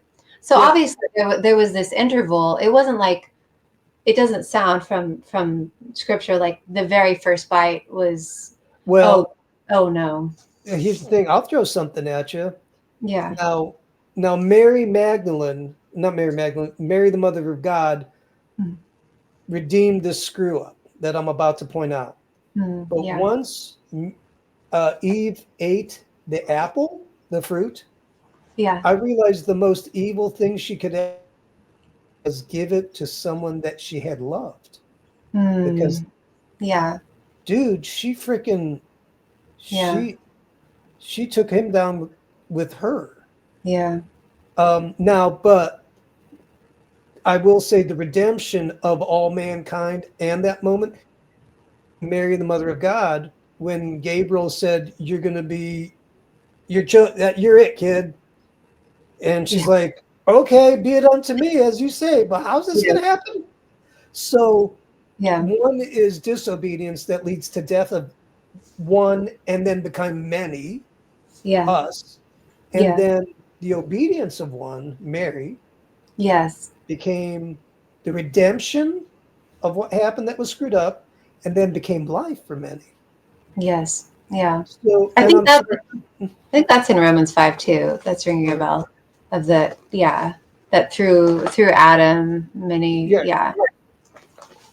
Oh, for this kid, this fellow who's talking to you, I'll throw this at him. Tell him, if Satan is a fisherman, you think he's going to give you a bad fishing lure?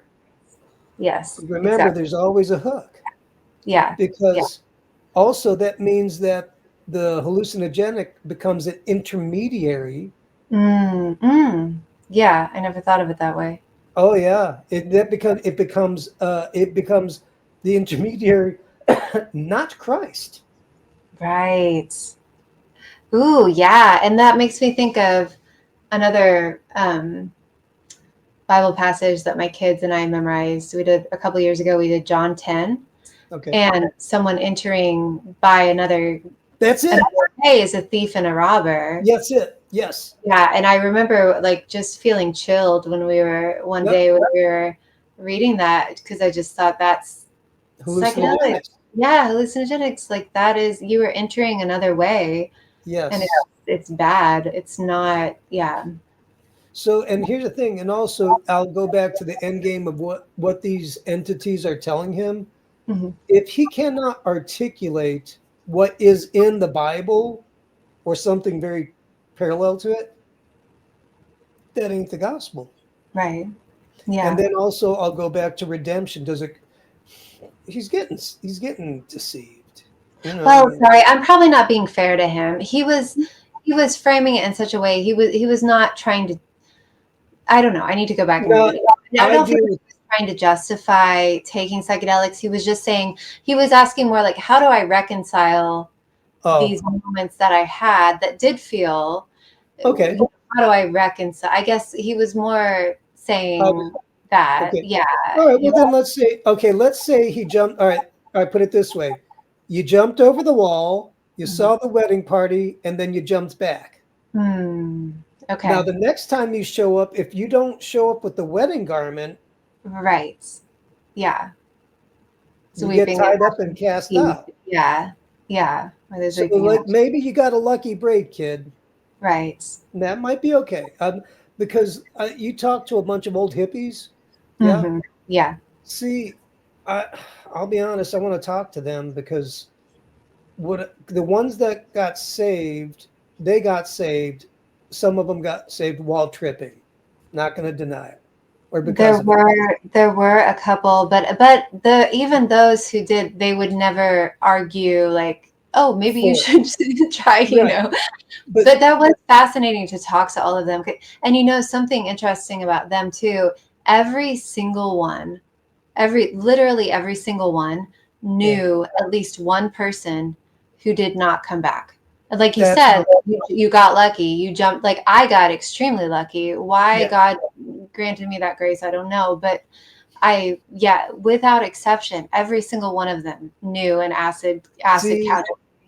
Yeah, okay. So tell this fella, okay, yeah, you got lucky, dude. yeah, All right, yeah, take the money and run. yeah. So it's like if it leads someone to Christ, like when I was with the shaman folk, I had a full blown mystical vision that was leading me away from Christ. I Mm, saw icons and stuff, and then eventually years later, saw the same some icons in church, yeah, and God used that vision given to me by Satan, but he appropriated it to save. He mm, didn't authenticate it, he didn't validate it, but he did use it, he did appropriate it. right. Yeah, So yeah. it's It's yeah. It's a subtle and not so subtle it's a difference. well, it's Like, almost like when you fall off.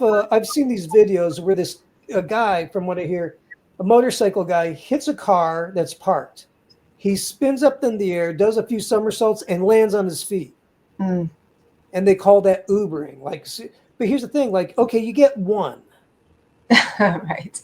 Yeah. So it's, and I think that's as far as I would say on hallucinogenics. I'm like, okay, you got one. After Right. that, um, you're gonna be on Satan's radar. Right. You're gonna get tubed. He's Yeah. gonna send away. So, and this one, and I'm glad you told me that they all knew someone who didn't Yeah. come back. Yeah. And the fascinating thing, like you mentioned, we were talking about earlier, there are people out there who will claim that psychedelics either led them to Christ or and they'll frame it in a positive way. Like the Hmm. psychedelic, the hallucinogen was a positive tool, Hmm. rather than like, yes, like Jesus met me in the midst of Right. this, but that doesn't mean that it was a good thing that I was doing. But the people I have talked to, I don't know, maybe like two or three people who got in touch with me because they, heard me on a podcast or whatever, and they wanted to argue, well, actually, my psychedelic use has led me into a deeper relationship with Christ. And I remember this one guy, he wanted to argue about it, and it was fascinating though, because like the more we talked, and it wasn't a super long exchange, but like the more we went back and forth, the vaguer and vaguer he became, in not to the point where he wasn't even willing. At one point he said like, well, if you need to refer to The the Bible. higher power as Jesus, then that's okay. But and I'm like, wait a second, Oh. you told me that you were a Christian and psychedelics led you deeper into Hmm. your Christianity, and now you can't even Say use the name Jesus. of Christ. Yeah.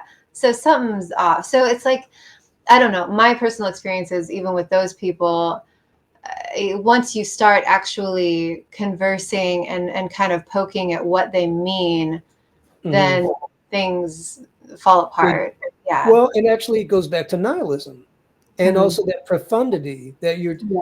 It's it's going to be everything's going to be profound except Christ, Yeah. and it's going to Yeah. fall apart. And Right. I think that's my war drum that I beat about hallucinogenics, and I I'm around some people that I genuinely,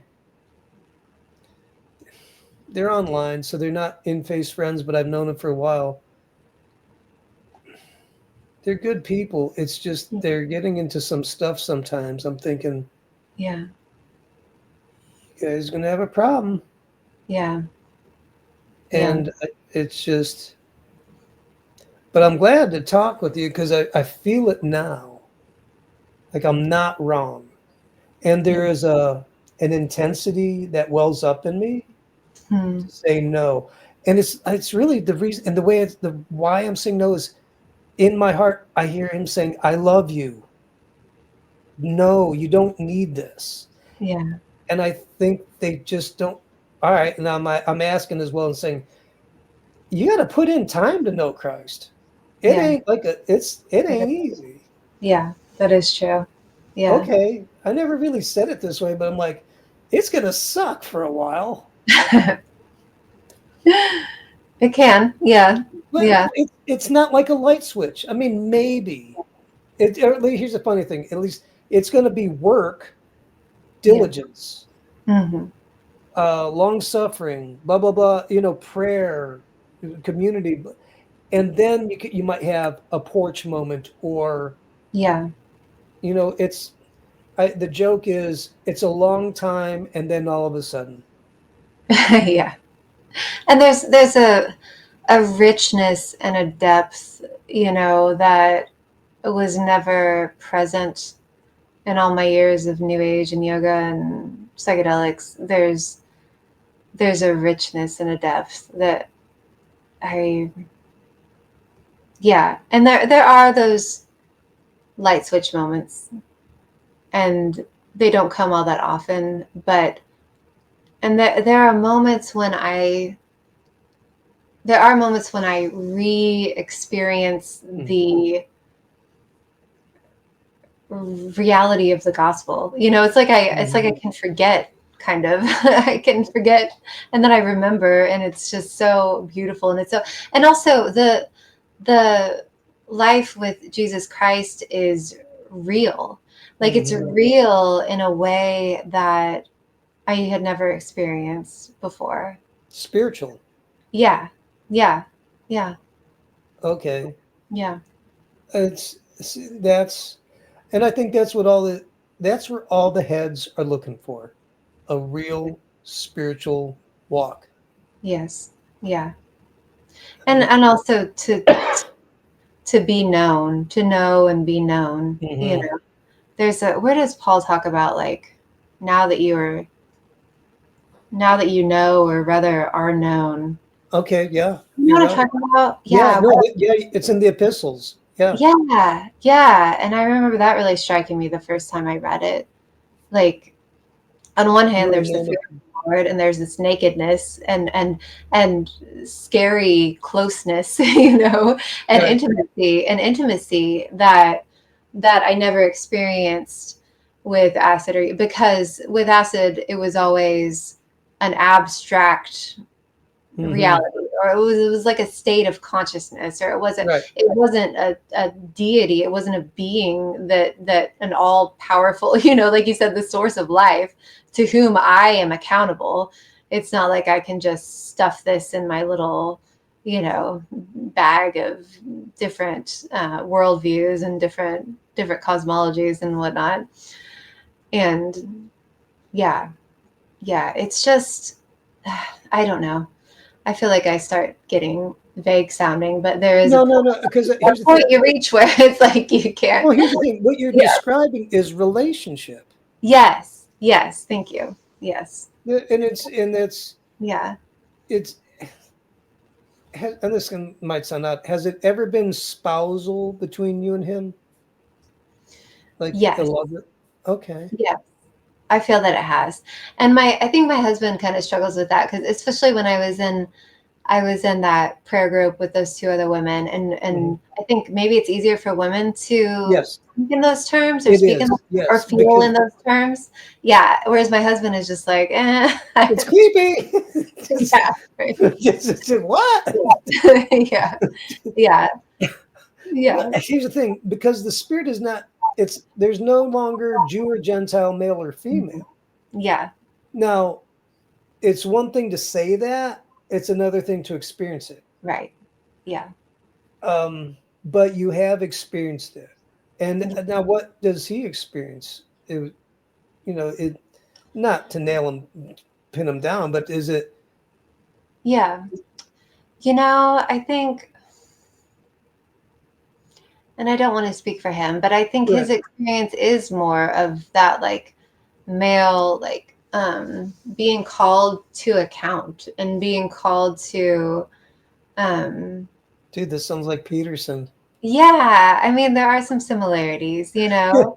Well, And it's one time we were listening, I was painting the kitchen and I just put on I was going through a phase of I've gone through several phases of trying to learn Spanish, and I'm just I fear that my brain elasticity is just it's over. You know, that when I was younger I should have done it. But so I was years ago, I was painting our kitchen and I put on I found a playlist of Spanish worship songs in Espanol, and I put it on and my husband walks in and in this song in particular it was mostly in Spanish, but then it had some interludes where the man would talk in English, and it was just this really breathy like Jesus I love you, and oh, Stephen goes, you know, it's not what you say, sometimes it's how you say it. Like it was just it sounded a little too I seen your husband. He's got a big old beard. He's yeah like, yeah yeah. He's like, yeah well, when I first got saved, but right before I got saved, part of the way I did it is I didn't know how to pray, so I made a mantra, okay and I unplugged Buddha and I plugged in Jesus. okay And the mantra was, "Thank you, Jesus. Thank you, Lord. Praise you, Jesus. Praise you, Lord. Love you, Jesus. Love you, Lord. Glory, hallelujah." The reason being is, thank you, Jesus. Thank you, Lord. Equating Jesus as Lord. Hmm. Hated it. And then love you, Jesus. Love you, Lord. To say love you to a guy was creepy. And then praise you, Jesus. Praise you, Lord, is because there was a guy in church I didn't like who used to say, I praise you, Lord. And I'm like, fine. If I don't like him, I'm going to jam myself in that. And I endlessly cycled that as a jackhammer, and then bam, I had my light switch moment. But Yeah. saying I love you to a guy back before you, so, but Yeah. girls, it's you Oh can, yeah. That's no. yeah. Yeah. So, Yeah. but when I encountered him, oh, it's funny. I got saved with a biker named Gino, Okay. and he was like two of me, like just in one space. And Gino was crying one day. We were all visiting, and he's like, "It's the most romantic relationship you could ever have." Okay, and I think that's what when you encounter that, you're like, "Oh, it has okay." But if you don't if you've not experienced it, you're like, "What?" But that's beautiful. Yeah. I mean, that's beautiful that he could say that. Oh, it's Yeah. hilarious. Yeah. I mean, he had tattoos, that. Yeah. Yeah. So Yeah. there it is. Yeah, I don't know. I'm sure my husband would say that he does very much experience the love, but I think it's probably easier for me to find an inroad there, just maybe as a female. And Yeah. yeah, yeah. Well, and here's something I will share, and it's like it's the end of the video. If they lasted this long, they're dedicated. Um, I actually had a dream some years ago, about 2.5 years ago. Yeah, thereabouts. And in the dream, I was going through a very hard time, Mm. and my heart was getting felt like it was taking on water. It was rough at work and whatnot. In the stream, a girl came up to me. Now, in the stream, this is all symbolic because I was a swimming pool in the stream, a Oh, large Olympic-sized swimming pool okay, okay, with clean water. okay. And God impressed on me, because I was afraid I was having becoming like oppressed or possessed. Like it was rough. Okay. Okay. And so he's like, when he showed me the water, it was clean. He's like, dude, you're fine. There ain't nothing in you. It's just chill. So I knew that it was all outside. It was oppressive spirits, but not internal. And Okay. then I met a girl in the dream. She was young, like had a forest ranger collar, and we had like there was no, and she had a tear in her eye. She was concerned about me, and there was a moment between us that was very close, very pure. Mm. I wake up, all the demonic stuff gone, Wow. and the love that I was that was getting a little wonky, Yeah. solid. Yeah. And because of that dream, I don't understand it yet, but there was a feminine quality to it Mm. that ministered to me Yeah. completely. Yeah. If I now before that dream, I had relationship with Jesus, and it was a loving relationship. But after that encounter with the girl, I now have a better grid for the intimacy in a that's with God is the Yeah. best I can describe it. Yeah. Yeah. That's And amazing. Yeah. well, it's given me peace. Like when you talk about peace and whatnot, Yeah. I'm like, okay, that's what he has done for me. Yeah. I I I love think it. that Oh, sorry. Go ahead. no, what were you gonna say? Oh, I was just gonna say I love it when I've probably had, I don't know, maybe 5 to 10 times since I became a Christian where God has spoken to me. Hmm. And just there's something about dreams where He's spoken to me through dreams Huh. in just a way that there's something about dreams that just when God speaks through a dream like that I don't know, it has stuck with me in a really enduring way. Yeah. So anyway. No, it bypasses our intellect. It goes straight to Yeah. our spirit. Yeah. There you go. Yeah, Yeah. there's nothing up here good working. It's like Right. you are pushed to the side. Yeah. That's a great point. Yeah. Yeah. Yeah. So well, I tell you what, this has been fun. Yeah. I've enjoyed it. Yeah, this is so. If, I'll put if anyone's made it to the end of this video, buy Ashley's book. Thanks.